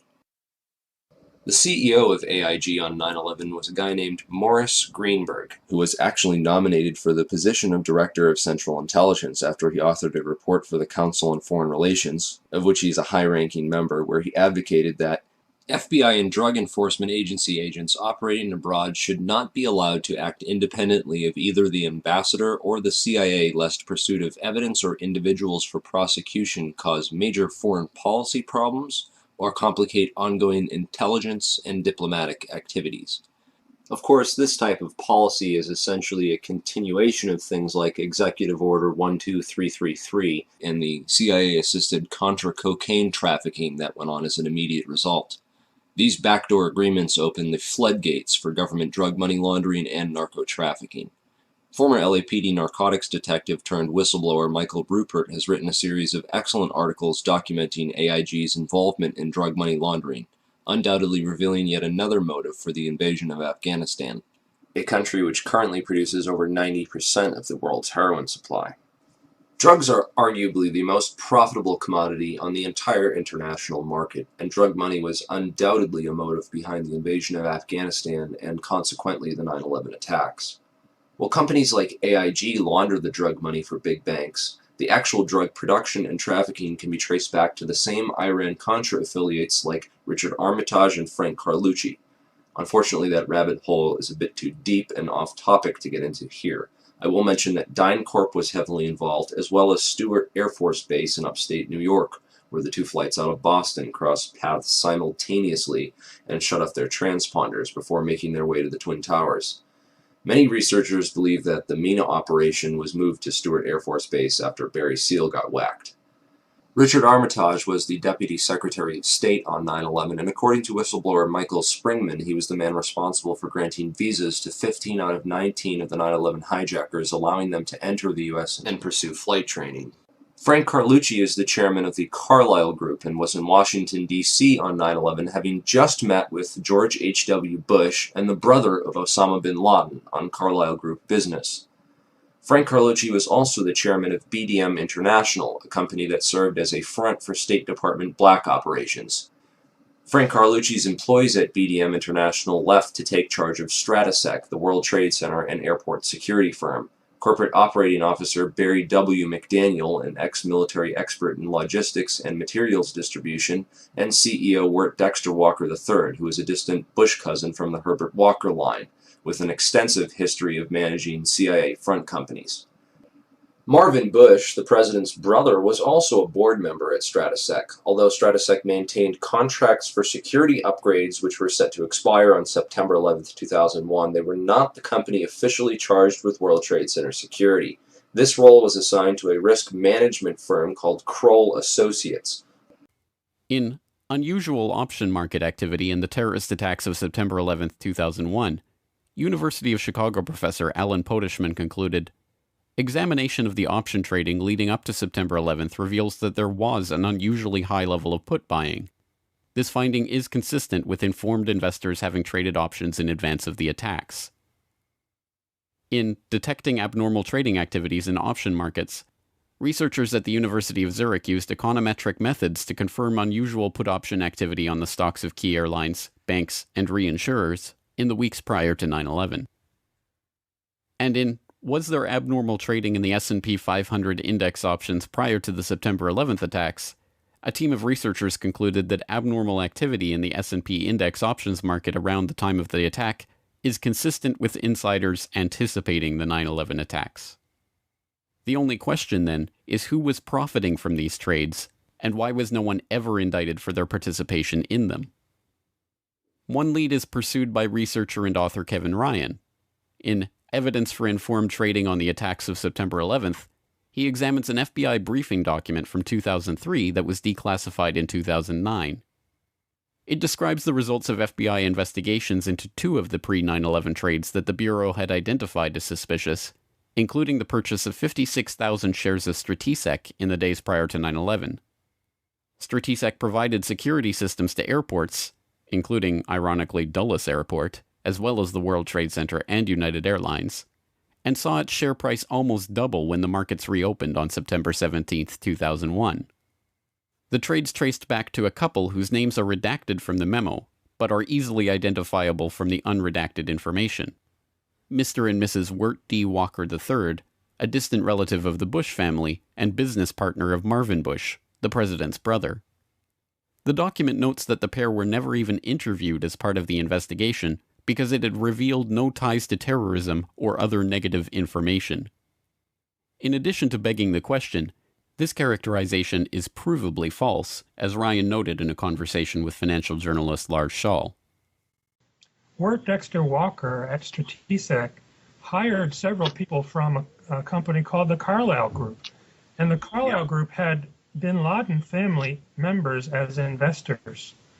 Also, Wirt Walker's fellow director, James Abrahamson, was a close business associate of a man named Mansour Ijaz, a Pakistani businessman. And Mansour Ijaz claimed to be able to contact Osama bin Laden on multiple occasions.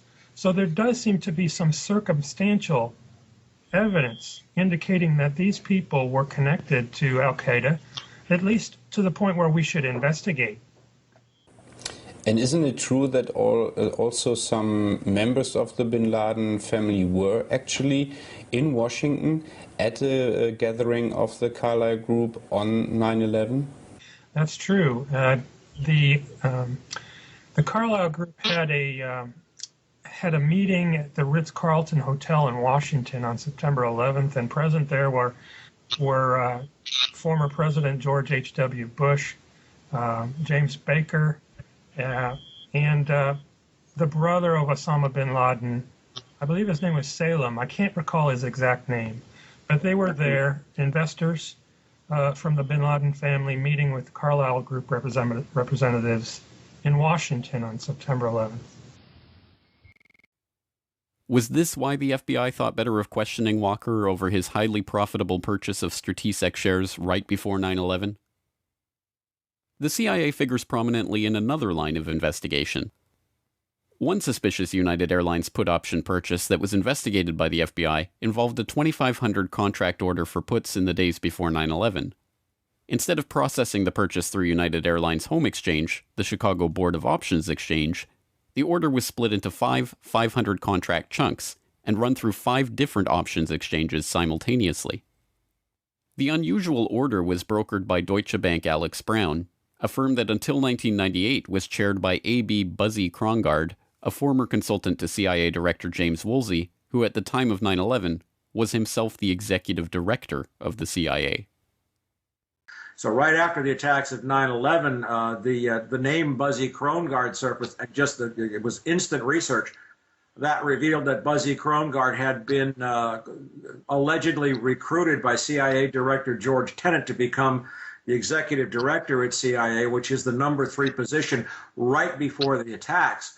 And Alex Brown was one of the then a subsidiary of Deutsche Bank. Was one of the primary instruments or vehicles that handled all of these criminal trades by people who obviously knew that the attacks were going to take place where, how, and involving specific airlines. Perhaps the most frank admission of insider trading is notable for 3 things. It was recorded on video, it has never been investigated by any agency or law enforcement official, and it was made by former CIA agent and frequent foreign policy commentator Robert Baer, the real-life inspiration for the character portrayed by George Clooney in Syriana. Talking to citizen journalists after a speaking event in Los Angeles in 2008, Baer was recorded on video making a startling assertion about 9/11 insider trading. And then the last thing I would leave you with is National Reconnaissance Office was running a drill, a plane crashed into their building, and you know they're staffed by DOD and CIA. I know the guy that went into his broker in San Diego and said, cash me out, it's going down tomorrow. Really? Yeah. That tells us something. What? That tells us something. Well, his brother worked in the White House. This truly remarkable statement bears further scrutiny. If Baer is to be believed, a former CIA agent has first-hand knowledge that a White House insider had foreknowledge of the attacks, and to this day not only has Baer never revealed the identity of this person, but no one has questioned him about his statement or even attempted to pursue this lead. The Bush administration stalled government investigations into 9/11 for over 400 days. A week after 9/11, letters containing anthrax spores were mailed to several news media offices and 2 senators who were perhaps a bit too vocal about opening an official investigation into 9/11.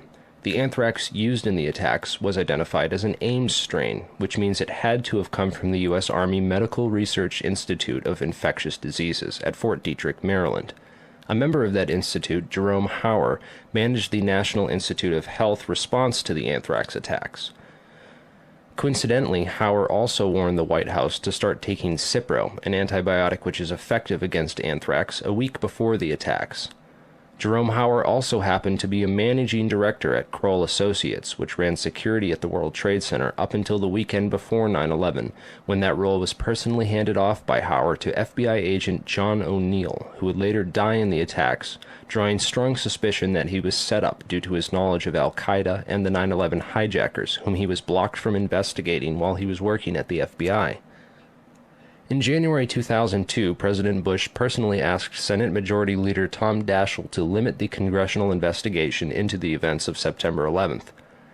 The Bush administration only formed the 9/11 Commission after being prodded by the victims' families, who lobbied Congress for over a year to open the investigations. When the Bush administration finally did open a 9/11 investigation, it was described by some members as set up to fail.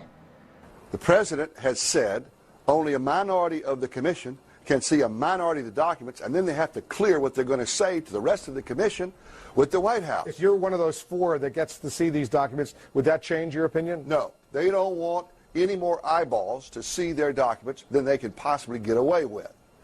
It's a scam. It's absolutely disgusting. They even attempted to appoint Henry Kissinger, a known cover-up mastermind, as head commissioner. He resigned after victims' family members asked him sensitive questions about his connections to the bin Laden family and the Carlyle Group. Philip Zelikow wrote the conclusions for the report before the investigation ever began, and even then any areas which did not support the official story were neither mentioned nor investigated by the 9/11 Commission. 6 out of 10 members of that commission have discussed on record how the government lied about the official story, and 70% of the questions posed by the victims' families were never answered or officially investigated. It's important to look at what happened to the evidence from 9/11. The day of 9/11, most of the FBI was in Monterey, California on an agency retreat. Let's go to our State Department correspondent, Andrea Mitchell. Andrea, what can you tell us? Well, this from the FBI. The State Department has been evacuated. There was a meeting going on in the Operations Center. Other top officials were in the Situation Room at the White House. Colin Powell is in Bogota, Colombia, on a 2-day trip. But this very interesting information, Katie, Matt, and Tom, from the FBI, they had been operating a massive exercise from their hostage rescue unit. All of their top teams, about 50 personnel, helicopters, equipment, were in Monterey, California for the last 2 days, scheduled to fly back today commercially. So all of those people are out of place. It's fair to say, according to sources that we've talked to here at NBC, that the FBI rescue operations and other FBI operations are really in chaos right now because they can't reach their officials in New York. All of their phone lines are down, and now you've got all of their special experts on this stuck in Monterey, California, trying to get a military flight back because there are no longer commercial flights. So they are seriously out of pocket, and there is a real breakdown of the FBI anti-terror coordination team, which is, of course, the principal team that would lead any effort and was so effective under Jim Kallstrom in New York City during the World Trade Center bombing and the TWA explosion, which, of course, turned out not to be terror. Andrea, is the State Department... This was essential for keeping the more experienced and honest members of the agency as far away from the crime scene as possible, while other agency insiders could be assigned to the investigations before their counterparts returned.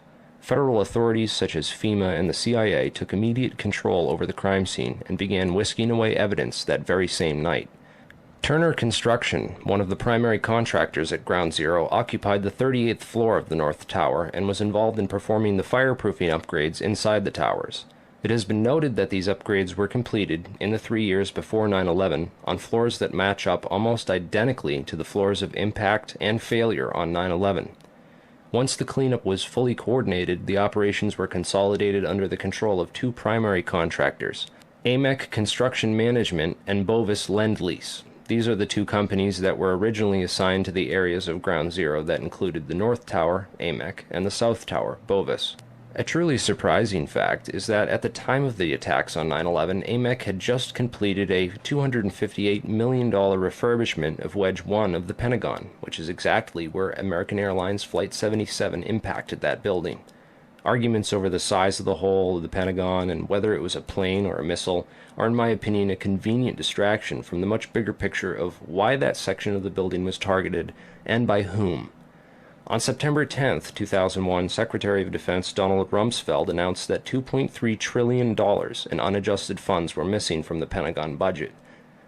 The very next day, the offices whose responsibility it was for tracking that money down were destroyed when American Airlines Flight 77 impacted that very section of the building. The only off-site backup for the Pentagon's black budget financial records was a secure federal office building in the World Trade Center complex. Strangely, it too was destroyed on 9/11. World Trade Center 7 was the largest CIA headquarters outside of Langley, Virginia, and housed offices involved in several large-scale federal investigations into massive stock market and accounting fraud. Not surprisingly, World Trade Center 7 was the first to be cleaned up and the evidence destroyed at Ground Zero. On September 10th, 2001, Defense Secretary Donald Rumsfeld declared a new war. Not a war on a shadowy terrorist organization in Afghanistan, or even a war on terror itself, but a war on the Pentagon.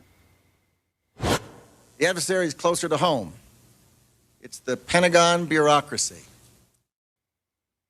Perhaps it is no surprise that Rumsfeld felt compelled to declare a war on the Pentagon's bureaucracy. The issue of the Pentagon's $2.3 trillion accounting nightmare had been dogging him since his confirmation hearings in January of 2001. Although Rumsfeld was interested in pushing forward a modernization of the military that was projected to cost an additional $50 billion in funding, that agenda was politically impossible in the face of the Department of Defense's monumental budget problem. How can we seriously consider a $50 billion increase in the defense budget when DOD's own auditors say the department cannot account for $2.3 trillion in transactions in 1 year alone? Now, my question to you is, Mr. Secretary, what do you plan to do about this? Decline the nomination.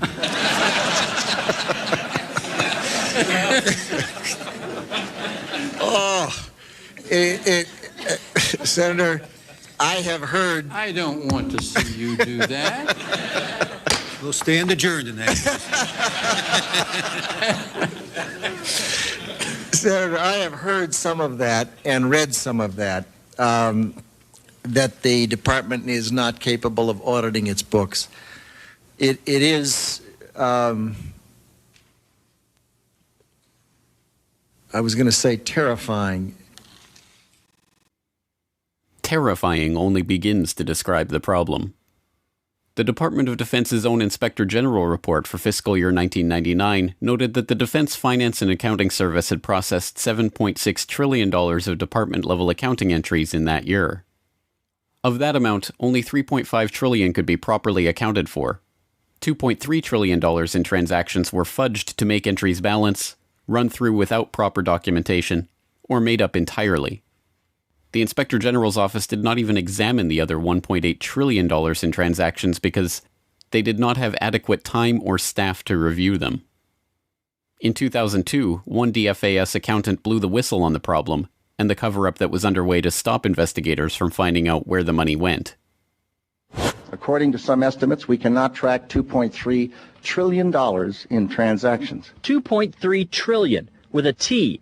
That's $8,000 for every man, woman, and child in America. To understand how the Pentagon can lose track of trillions, consider the case of one military accountant who tried to find out what happened to a mere $300 million. We know it's gone, but we don't know what they spent it on. Jim Minery, a former Marine turned whistleblower, is risking his job by speaking out for the first time about the millions he noticed were missing from one defense agency's balance sheets. Minery tried to follow the money trail, even crisscrossing the country looking for records. The director looked at me and he says, "Why do you care about this stuff?" It took me aback, you know. My supervisor asked me why I care about doing a good job. He was reassigned and says officials then covered up the problem by just writing it off. As controller of the Pentagon from 2001 to 2004, Dov Zakheim was the man tasked with solving this problem. There are all kinds of long-standing rules and regulations about what you can do and what you can't do. I know Dr. Zakheim's been trying to hire CPAs because the financial systems of the department are so snarled up that we can't account for some $2.6 trillion in transactions that exist, if that's believable. And yet we're told that we can't hire CPAs to help untangle it in many respects. Mr. Secretary, the first time and the last time that Dov Zakheim and I broke bread together, he told me you'd have a handle on that 2.6 trillion by now, but we'll discuss that a little. We've got a handle, it's just a little hot. From 1987 to 2001, Zakheim headed SPC International, a subsidiary of System Planning Corporation, a defense contractor providing air warfare, cybersecurity, and advanced military electronics to the Department of Defense and DARPA. SPC's Radar Physics Laboratory developed a remote control system for airborne vehicles that they were marketing to the Pentagon prior to 9/11. Zakheim was also a participant in drafting Rebuilding America's Defenses, a document that called for a sweeping transformation of the U.S. military, including the implementation of the $50 billion missile defense program and increased use of specialized military technologies. The paper even noted how advanced forms of biological warfare that can target specific genotypes may transform biological warfare from the realm of terror to a politically useful tool. Rebuilding America's Defenses was a white paper produced by the Project for the New American Century, a group founded in 1997 with the goal of projecting American global dominance into the 21st century. Joining Zakheim in the group were a host of other neocons who ended up populating the Bush administration, including Dick Cheney, Paul Wolfowitz, Richard Pearl, Jeb Bush, and Donald Rumsfeld. In their September 2000 document, the group lamented that their plan for transforming the military was not likely unless a defining event took place, one that would galvanize public opinion. The process of transformation, even if it brings revolutionary change, is likely to be a long one, absent some catastrophic and catalyzing event, like a new Pearl Harbor. We know that the thing that tends to register on people is fear, and we know that tends to happen after there's a Pearl Harbor, tends to happen after there's a crisis. And that's too late for us. We've got to be smarter than that. We've got to be wiser than that. We have to be more forward-looking. There's a wonderful book on Pearl Harbor by Roberta Wohlstetter and a foreword by Dr. Schelling that talks about this problem of seeing things happen and not integrating them in your mind and saying, yes, we need to be doing something about that now. That I reread periodically because it's so important. And on 9/11/2001, America received its new Pearl Harbor.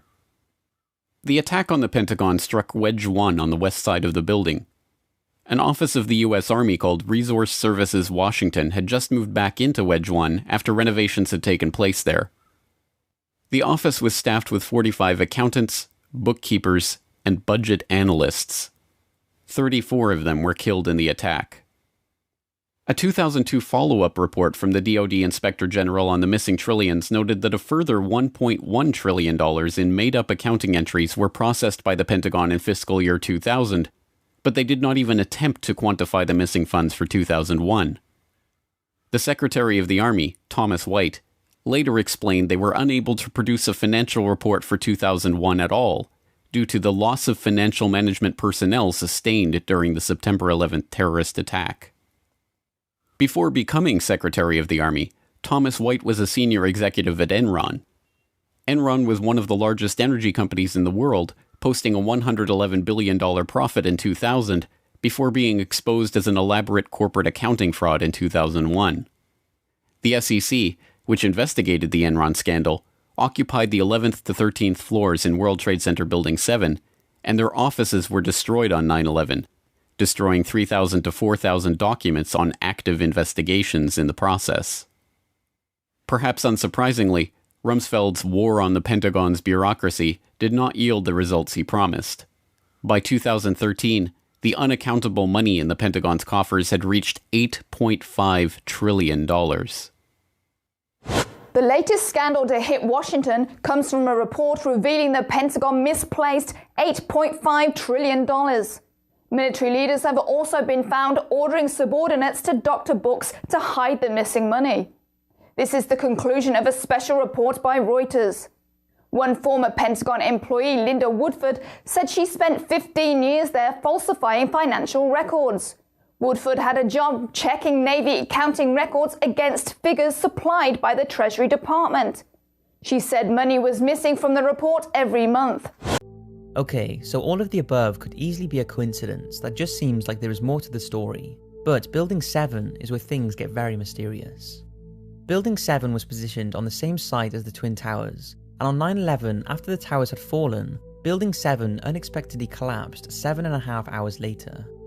The building was not hit by a plane and only had minimal damage from falling debris.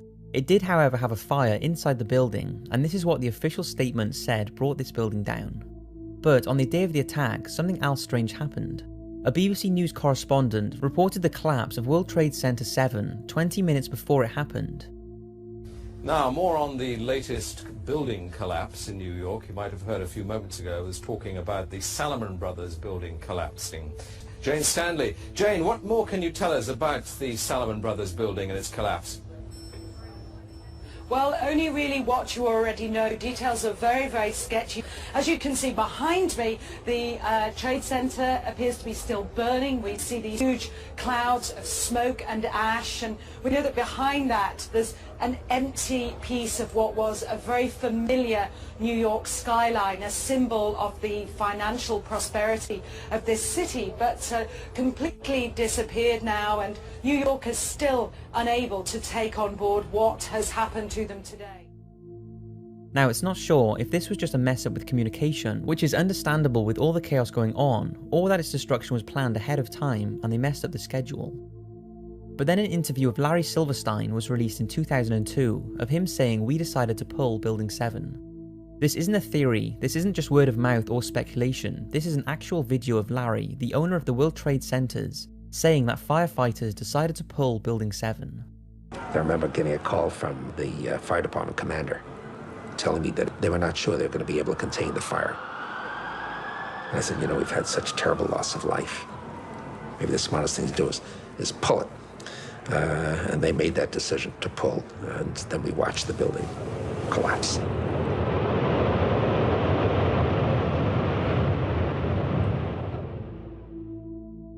Now, the word pull in demolition terminology means to set off the explosions that will bring the building down. If this was the case with Building 7, then how was the building fitted with explosives and brought down, in an operation that takes weeks, if not months, just a few hours after the Twin Towers were hit? Surely everyone would be more focused on helping victims than thinking about bringing down Building 7.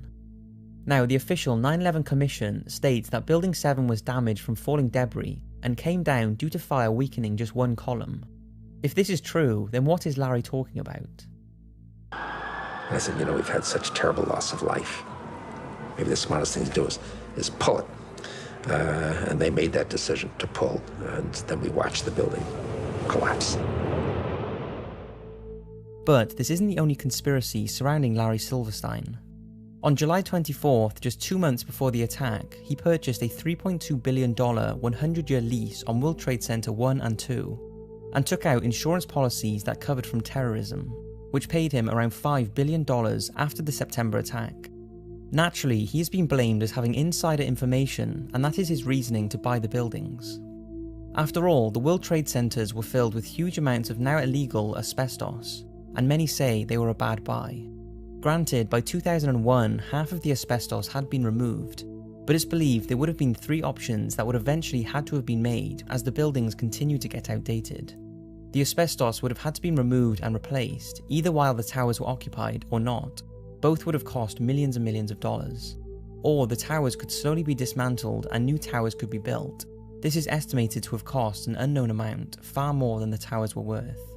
However, if they were destroyed by an act of terror, then the asbestos would be taken care of and a huge insurance claim could be paid, and a plot would be left for new buildings.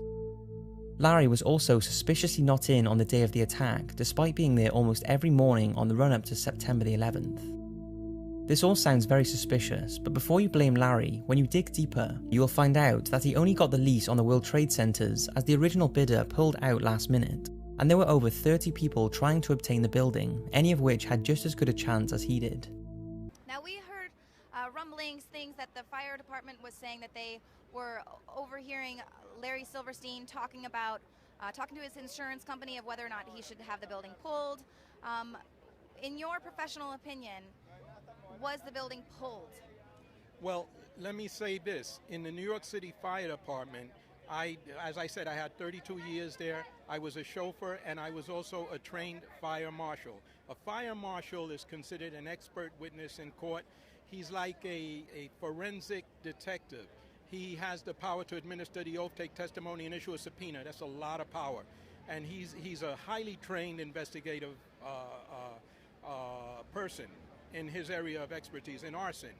And we have no term that I know of that says pulling buildings. That's not our area of expertise. We've never done that.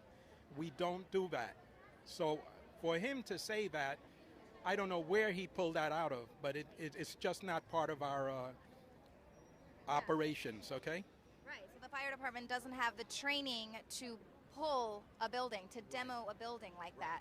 We're not trained to do that. We've never done that in my 32 years. I know of no evolution whatsoever that does that.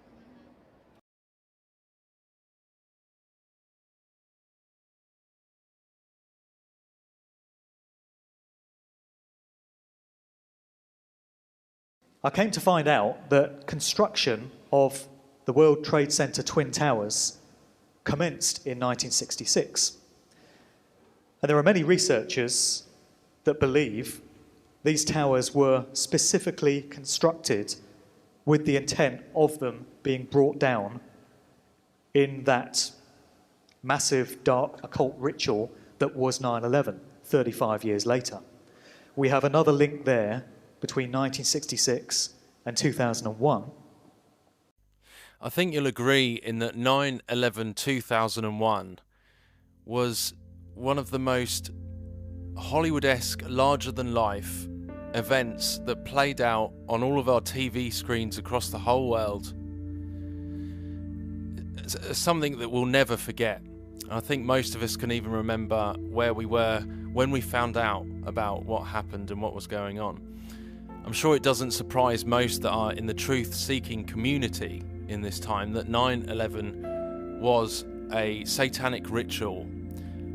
Coming to that conclusion from many different angles, from many different ways, all leading to the same truth, that it was in fact representing the birthing of the new age of Antichrist, the ripping the veil, the bringing in of the beast police state system, and all manner of things, but also a blood sacrifice ritual into the wine press, Samson pushing down the two pillars. But this all correlates to what we've been looking into in the last video, what we've been looking into in regards to the cube behind the veil.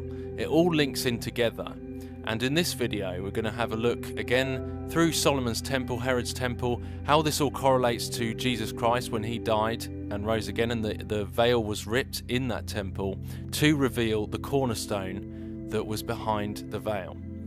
And this all links together with 9/11 and many different things. So let's have a look at this. So 9/11/2001, IXXI. Many believe, or some believe, that Jesus himself was born on 9/11 3 BC, which is pretty interesting because 9/11/2001 is an inversion of that, 9/11/2001 3 AD. But this event, this horrific event that happened on 9/11/2001, we've discussed this before in terms of the two pillars, like Samson pushing down the two pillars, north and south, plus and minus, just like the pillars in Freemasonry, Yashin and Boaz, plus and minus. So the male and female, the parents, and just like that Samson figure pushing it down in the Bible.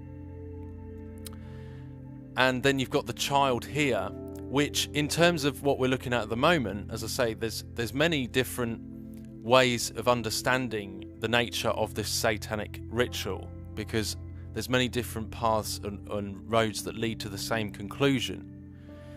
But the World Trade Center 7 representing that cornerstone. Now remember, Jesus Christ is our true cornerstone, and this all involves inverting. It's to do with the Antichrist. They're trying to open the pit. They're trying to bring in the Antichrist and the age of the Antichrist. So that involves smashing this cornerstone, as per usual, smashing this stone.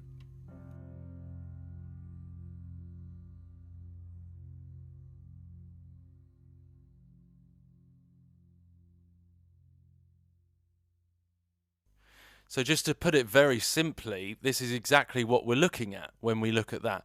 We're looking at the figure pushing down the two pillars and the veil breaking, just like when Jesus died on the cross and the veil was rent, and the cube collapsing, the cornerstone collapsing behind the veil.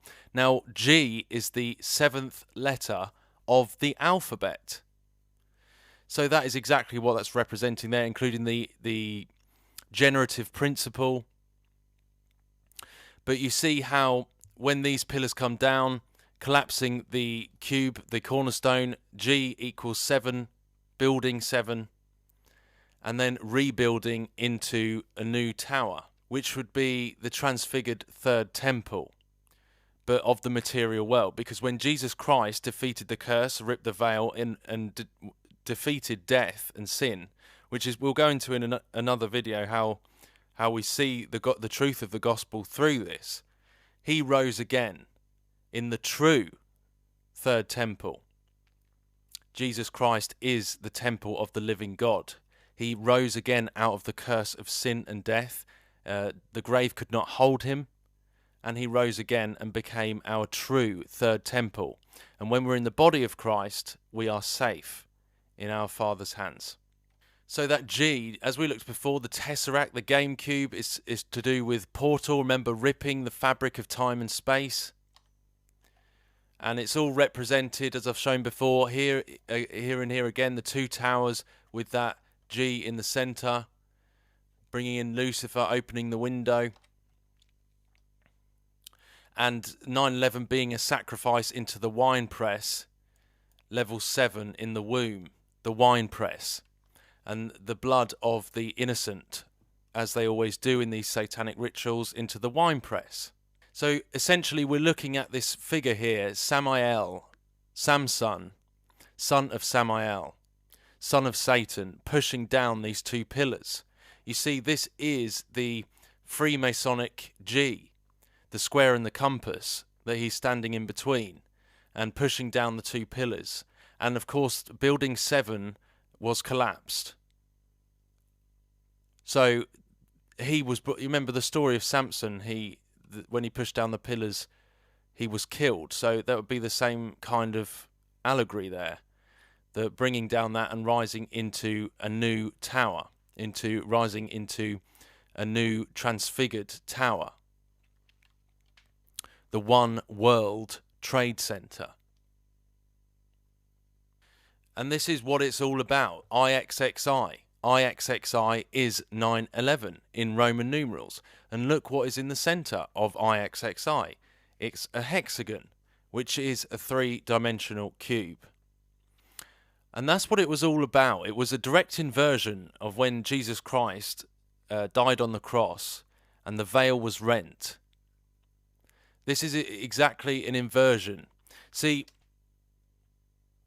that World Trade Center 7, the collapse, the smashing of the cornerstone, a direct inversion of Christ, this is what they're representing, you see. It's the same as the breaking of the egg, the split cracking open of the egg.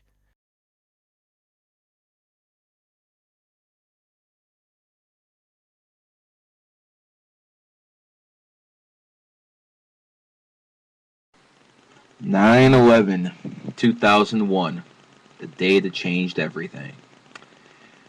what brought us the Patriot Act, what started the downfall of this once great nation, 9/11. And what I want to show you right now is the great lengths the powers that be, the Illuminati, the Rothschilds, whatever the hell you want to call them, go to put sacred numerology, gematria into every single thing they do. Now, right now, you're looking at the World Trade Center, obviously. Now, if you look real closely, well, I don't even think you have to look closely for this one, you see, side by side, both towers resemble the number 11. Now, it took 11 years to build the World Trade Center in a place called New York City, which has 11 letters in its name. New York was the 11th state in the Union.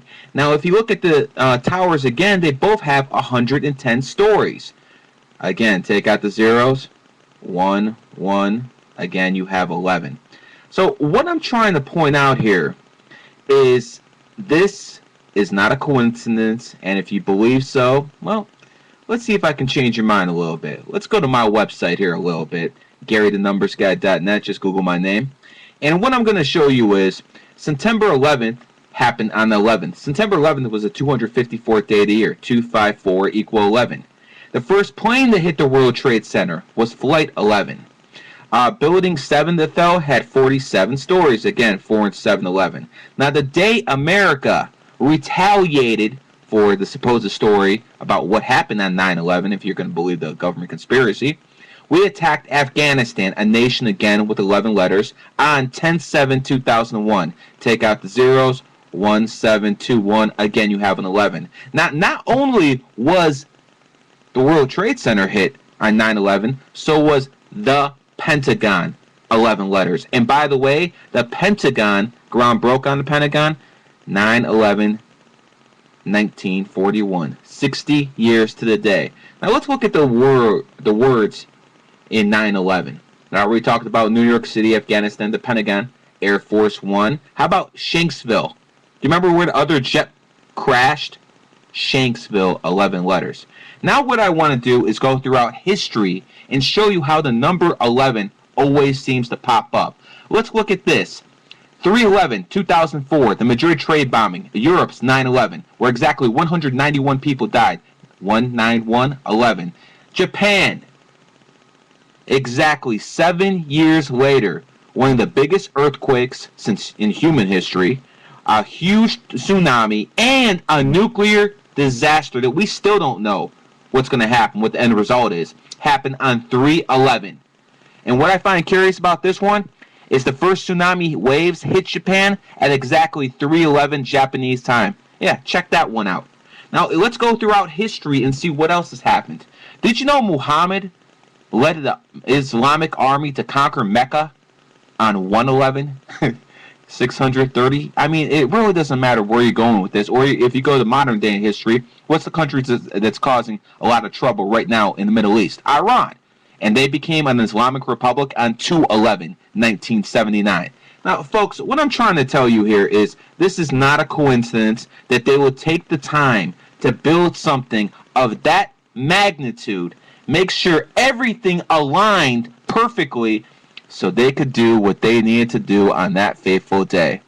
Folks, this is not coincidental. I'm not telling you this is an inside job. I'm not going to be the one who's telling you Bush did it. I don't think a guy like Bush has enough juice. You're talking about puppets. They don't have enough juice to pull something like that off. The people who did this run the whole show. They're the ones who put Bush in power, and they're the ones who give money to Bush's attack dogs. Same thing with Obama. They're all puppets. But that's a dog and pony show. But I just want you to look at the detail they went into to put all the 11s in that day. And by the way, when they knocked down that World Trade Center, if you go look at the history books, they had a visual, like a light visual, and it lasted exactly 11 days. This is nothing new. Let's look at that day, September 11 in history. Supposedly, Henry Hudson sailed into into New York City, modern-day Manhattan, on 9/11, 1969. By the way, in Germany, the Olympic Games in 1972, exactly 11 Israeli athletes were murdered 11. American history, 9/11, 1772. 300 Indians get slaughtered. History. I'm not laughing because you either laugh or cry at this. 9/11, 1777 was the first day an American flag was used in battle. I mean, this stuff never stops. So what I'm trying to tell you, whether it's 9/11 or 3/11 or, you know, and no matter what, any websites, don't think it's one group responsible for this. But just look at this and just remember it happened on 9/11 for a reason. That's all I want you folks to take out of this. Ask yourself, why all the 11s? Why was Flight 11? Why was it 11? Why are all these 11s around? And if you study this stuff, you'll come to the same conclusion than I have. The elite use vibrational energy because the numbers are in tune with the energy all around us. And unless people wake up, they're going to enslave us. It's very, very simple. Because that date they keep talking about, that phony date of 12/21/2012, 12/21/2012 adds up to an 11. They have something planned, but it's not the end of the world. Don't buy that for 1 second, folks. Again, my name is Gary the Numbers Guy, and you just hopefully learned something.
South tower is wrapped around the 7 cube.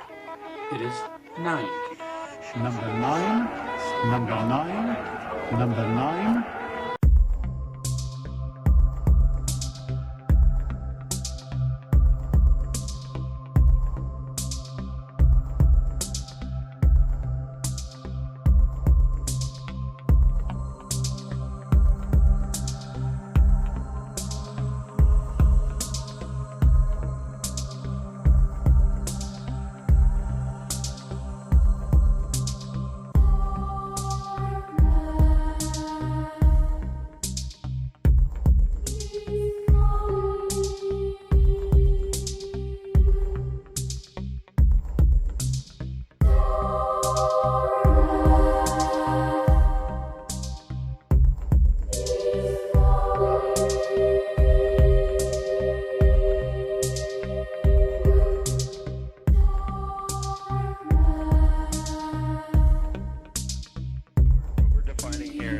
Freemasonry and their secrets.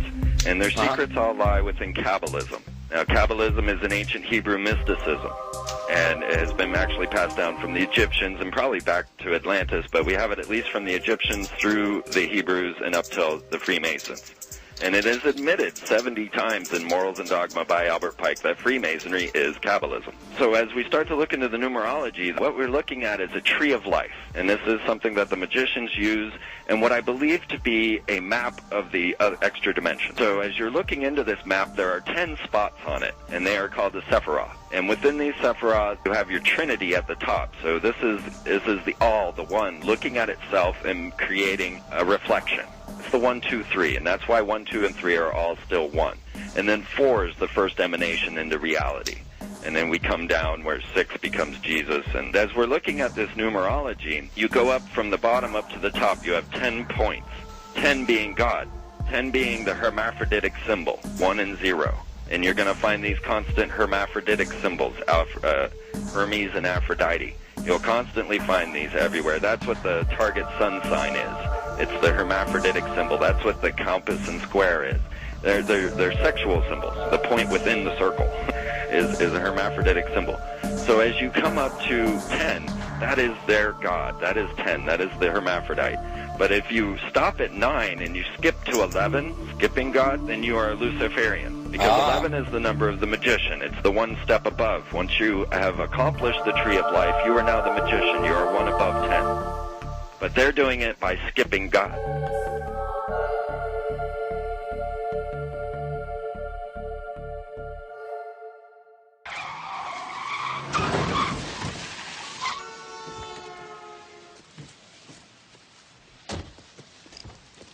My turn to drive? Give me the page. What are you talking about? Jump from page 9 to page 11. Where's page 10? It's got to be a typo. What are you talking about? Jump from page 9 to page 11. Where's page 10?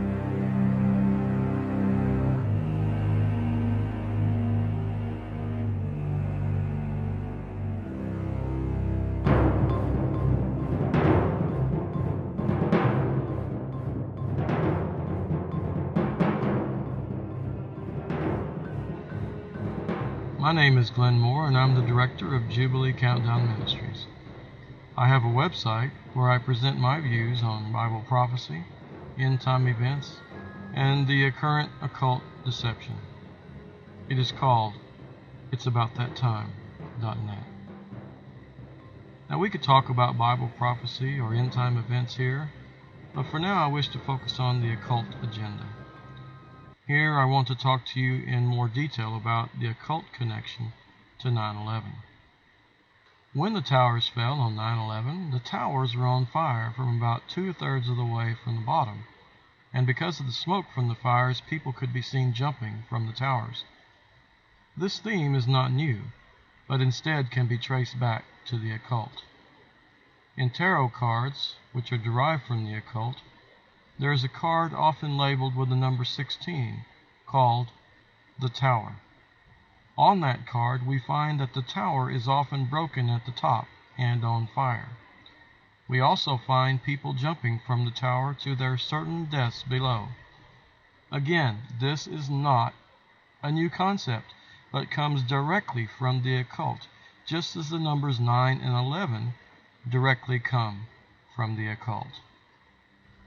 Now, as we look more closely at the number 11, we find that it is, along with the number 13, one of the most powerful occult numbers in existence. Great events take place in conjunction with the number 11. This happens because the ruling elite plan it to happen that way. When we look over historical events, we see that the number 11 is very prominent in many of those events. From the occultist point of view, the number 11 can be used to line up a certain event in three primary ways. 1. The 11th day of any given month. 2. The 29th day of any given month, which would be 2 plus 9 equals 11. Or 3. When the sum total of a given date adds up to 11, as in 9/11.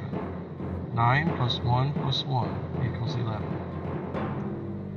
Whether it is a stock crash, a terror attack, the start of a war, or even a supposedly natural disaster, the number 11 is very often prominent. On 9/11/2001 in New York, here we see occult numerology at its finest.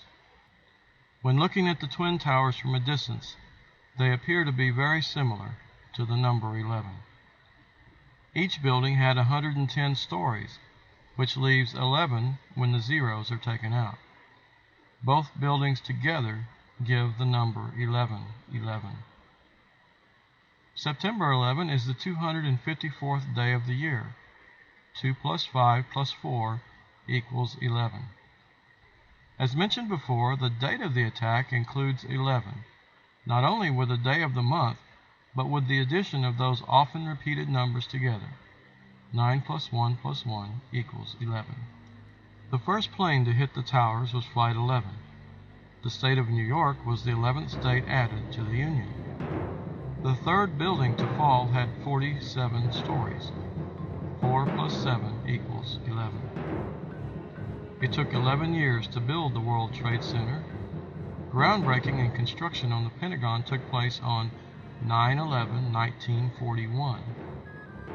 Other great events taking place on the 11th in history.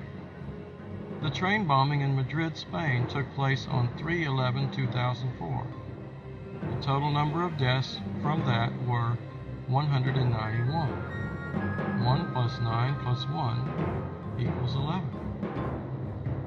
Exactly 7 years to the day, Japan suffers greatly because of a huge 9.0 earthquake, followed by a great tsunami and nuclear accident at Fukushima. That was 3/11/2011. World War I ended on 11/11/1918 at exactly 11 a.m. Germany and Italy declare war on the United States on exactly 12/11/1941. Let's bring it up to modern times. The unprovoked attack on the Davidian compound took place on 4/19/1993. 4 plus 1 plus 9 plus 1 plus 9 plus 9 plus 3 equals 36. 3 plus 6 equals 9, which shows the number 9 as prominent. The Oklahoma City bombing happened on 4/1995. 4 plus 1 plus 9 plus 1 plus 9 plus 9 plus 5 equals 38. 3 plus 8 equals 11, which shows the number 11 is prominent. When you combine these two events, Waco and Oklahoma City, based on their numbers, you come up with 9 and 11. Significant events will also happen on the 29th day of a month. For example, the Great Depression started with a stock market crash in 1929. The date of the crash was 10/29/1929. Hurricane Katrina hit New Orleans on 8/29/2005.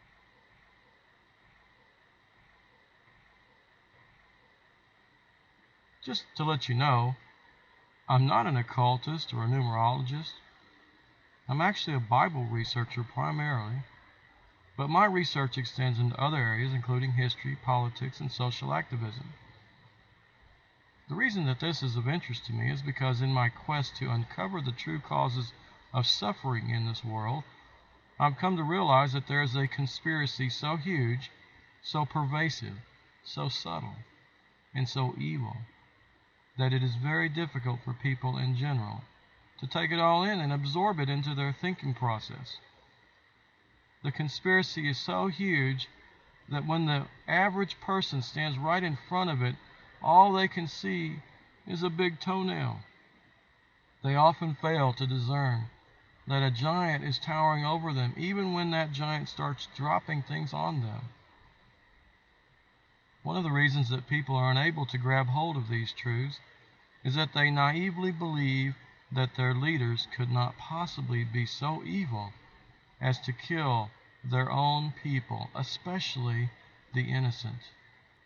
The powers that be know this about human nature, so they use this to their advantage whenever they plan a false flag event. They come to you in sheep's clothing and pretend to be your saviors, when in fact they are the cause of many, many of your problems. The simple truth is that in order for people to rise to any significant level of power in government, they have to be totally debased to the point that they would do anything, no matter how horrible, in order to stay in power. Now, there are exceptions to this rule, but whenever someone comes to power with genuine desires to help the people, they are first bribed into corruption, if possible, and then their sins in office are held against them whenever they want certain draconian legislation to be passed. But if that doesn't work, they are often isolated, contained, ridiculed, and sometimes even secretly murdered. This happens in all nations and in all government agencies from the federal down to the state and local level. The United States is no exception, and in fact it happens quite frequently here also. The reason we rarely hear of such activities is because it is done in secret, and even if the facts become exposed, the mainline media has already been bought and sold by corporate-controlled government. They will never give you the straight truth. In the big corporations, especially those which contract directly with the government, they routinely educate their employees and associates in their false ethics through classes that teach them about their system of specialized ethics. But any ethics that tramples upon the rights of others, whether overtly or subtly, is still evil. We live in a world that is built upon lies while giving the appearance of being true, right, and fair. It is a world of deception, and the 9/11 event was a great milestone in their efforts to continue the deception. However, the spell is wearing off, and they will have to do something else, even more grand than 9/11, in order to bring the people back into slavery to their evil desires. That great final deception is coming soon. I'm Glenn Moore, and if you are still listening to this, then I want to commend you. It may be that the spell has been broken. Can you see how 9/11 was a great deception to bring you and much of the world into more slavery? You don't really believe that 19 Islamic terrorists commanded planes and brought them into the World Trade Centers, do you? You don't believe that they actually did this and got away with it through the greatest defense system in the world? It's time to be free of the deception. If you can, then please share this information with others so that they too can be set free. Early in our investigation, witnesses mentioned having been intimidated. I asked if this had been Glenn's experience. I was told that a private investigator in Dallas, Texas, had been told by someone on the inside, and presumably that means someone inside the ATF, that he better not even touch this case. He'd been asked by some people in Oklahoma City to do a little work on this case and ask some questions regarding ATF. And I was told that the person that he talked to said, don't touch it, don't even think about it, and the people in Oklahoma City that are asking questions are going to be in big, big trouble. During the massive manhunt for John Doe number 2, As amazing as it sounds, we got a call from the FBI wanting to inquire about my 14-year-old son, how old he was and where he went to school at, because someone had told them that he looked like John Doe number 2. Oh, my goodness. Now, he's 14 years old, and of course I was livid, and I don't know if it's just intentional harassment or if it's simple incompetency on their part, but they did have the audacity to call here while we're still grieving over the loss of Chase and Colton and want to know about my 14-year-old son. The day after Edie's story seemed to expose the ATF's absence, the family was paid a visit by IRS, ATF, and the United States Attorney. But Glenn had a question for them. In the short time they were here, I said, you know, now that we know the significance of April the 19th, we know that to the militia it is a very important day. There are significant things that have happened before on April 19th, and there was a significant thing happening that day on April the 19th in Arkansas. April 19th had a lot of symbolism, and I asked them, I said, you know, as professional law enforcement officers, and it's your job to just try to stay up with these things and know of times when there's danger. I said, did it not occur to you there could be danger that day? That it just might be a bad day somewhere? När makten väl låg i händerna på bolsjevikerna sa Lenin till Trotskij på tyska: Es schwindelt, jag får yrsel. Vid 18-tiden den 7 november beordrade rektorn för artilleristernas kadettskola i Mikhailovsk sina kadetter att lämna vinterpalatset. Även kosackerna avlägsnade sig. Den provisoriska regeringen gjorde allt för att så fredligt som möjligt överlämna vinterpalatset till bolsjevikerna. Samtidigt hade den ju ingen som helst makt kvar. Teatrarna gav sina föreställningar, restaurangerna var öppna. Ingen märkte att någonting egendomligt var i görningen. Trotskij hade den 7 november klockan 14.35 bekräftat att den provisoriska regeringen inte existerade längre. Klockan 10 hade man på sovjeternas kongress proklamerat: den statliga makten ligger hos den militärrevolutionära kommittén. Rödgardisterna väntade med att gå in i vinterpalatset trots att det inte fanns några vakter som skyddade sidodörren. Någon stormning av vinterpalatset ägde aldrig rum. Allting gick lugnt till. Inget blod spilldes. Rödgardisterna bara väntade till klockan 1:30 på natten. När bolsjevikerna helt lugnt hade gått in genom obevakade ingångar promenerade de omkring i hallar och korridorer, hälsade vänligt på försvararna som inte bjöd något motstånd. Ledamoten av militärrevolutionära kommittén och Trotskijs kamrat Vladimir Antonov Avseenka kom med sina rödgardister fram till Malakitsalongen strax före klockan 2 och ställde sig att vänta bakom den dörr som ledde till den provisoriska regeringens sammanträdesrum. Regeringen, utom Kerensky, hade mot allt förnuft samlats där. Varför? Antonov Avseenka bara stod och tittade på klockan. Rödgardister och matroser stod också och väntade på Antonov Avseenkas signal. Så stod de där och dröjde i omkring 10 minuter. Då klockan blev 2:10 sade Antonov Avseenka till rödgardisterna: nu är det dags. Para. Han öppnade dörren och sade något mycket kryptiskt till ministrarna. Mina herrar, er tid är ute. Vid en närmare astrologisk kontroll upptäcker man att solen just då stod exakt mitt i skorpionens tecken. 14 grader och 58 minuter. Skorpionen är det 8:e tecknet i zodiaken. Brottets och dödens tecken.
So they were, and it was odd because I was filming the buildings, and every time I would put the camera up, it would just be the burning building. And then when I brought the camera down, people would jump. So, and it's not like I wanted to get them on tape, but I was basically, you know, somehow stopped from doing that. From, you know. You saw it yourself.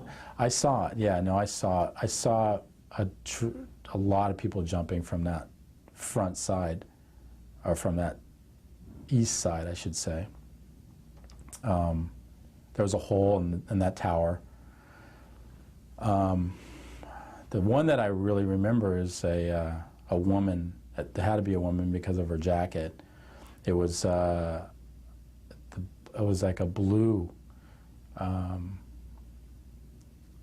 like a real royal blue coat, and she just came down kind of straight, head first, with another guy holding her hand.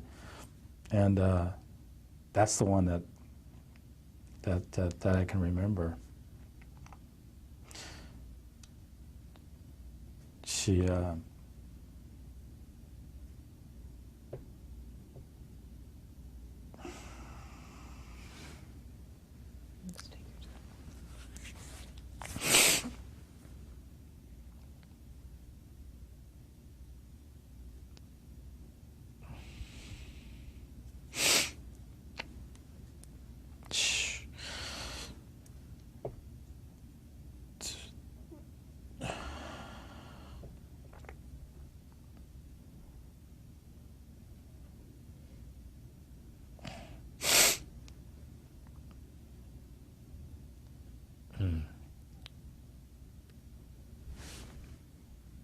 Yeah,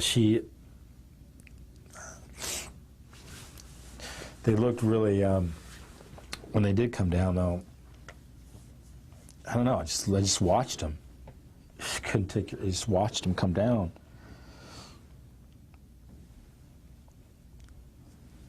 And they would, the speed at which they came down was so fast. I've never seen anything drop that fast. It was like, you know, terminal velocity, whatever you call it, but it was like everything else flies a lot slower than the bodies coming down. They were dropping. And you could tell when they came down. But at that point, I never, you know, you just figure, from where I was standing, there's a facade, and they were dropping behind the facade. You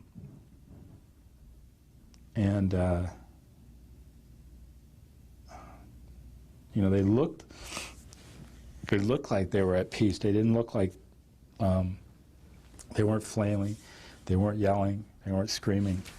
They were just floating, but fast.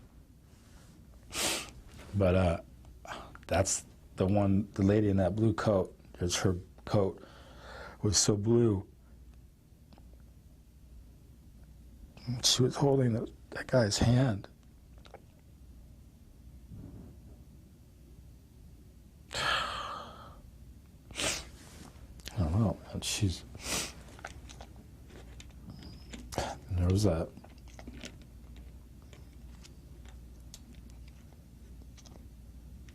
there was another guy that did it off of the other tower. But he did it off the very top of it, just like launched.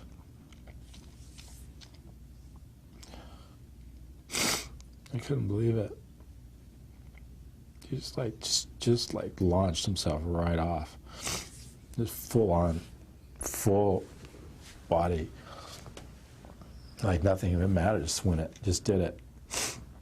It's unbelievable. And that was it. And then I turned, after I saw that,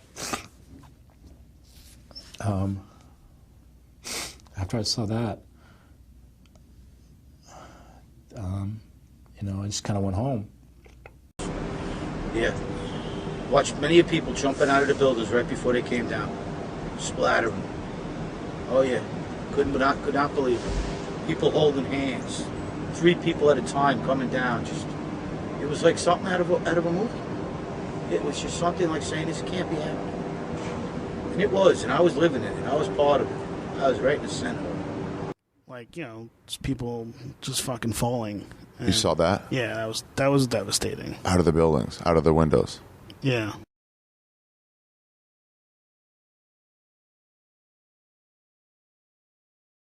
And you keep hearing, like, crashes, like, just loud, just booms. On top of it. Yeah, and I'm like, fuck, man, like, I don't know if that's a person. You're thinking immediately that whatever that is going to penetrate and it's going to fall on you. Right. And, like, every time there's a boom, and it felt like literally every 45 to I don't know, 90 seconds, there was a boom. And, like, you just, like, duck, because you don't know if something's falling on you. And every time there's a boom, like, you just feel debris on you coming down. And, you know, I get the fuck out of there. Did you ever see him hit? Yeah, I saw one person just shatter. What happened to the body? Like what? Like head exploded and like just body parts just detached. It comes off. Yeah, because it's just, I mean, think about it. Falling like, I don't even know how many feet that is, but you got 84, 90 floors up. You see someone jumping. Yeah. It's you know, they're not gonna just gracefully land.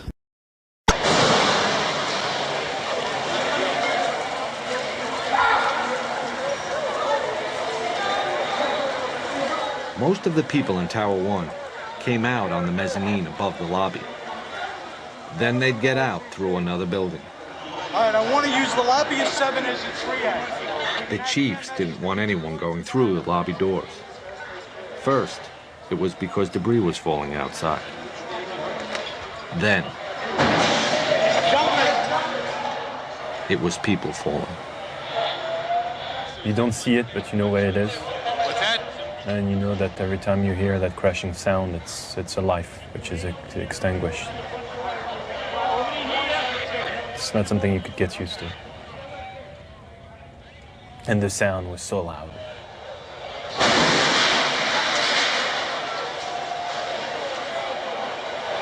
I just remember looking up, thinking, how bad is it up there that the better option is to jump?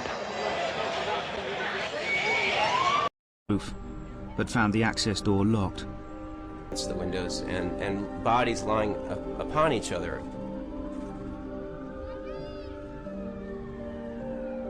Some people, in fact, were actually hanging out of the windows and holding on across the steel that divided the windows. They were just so desperate to get air.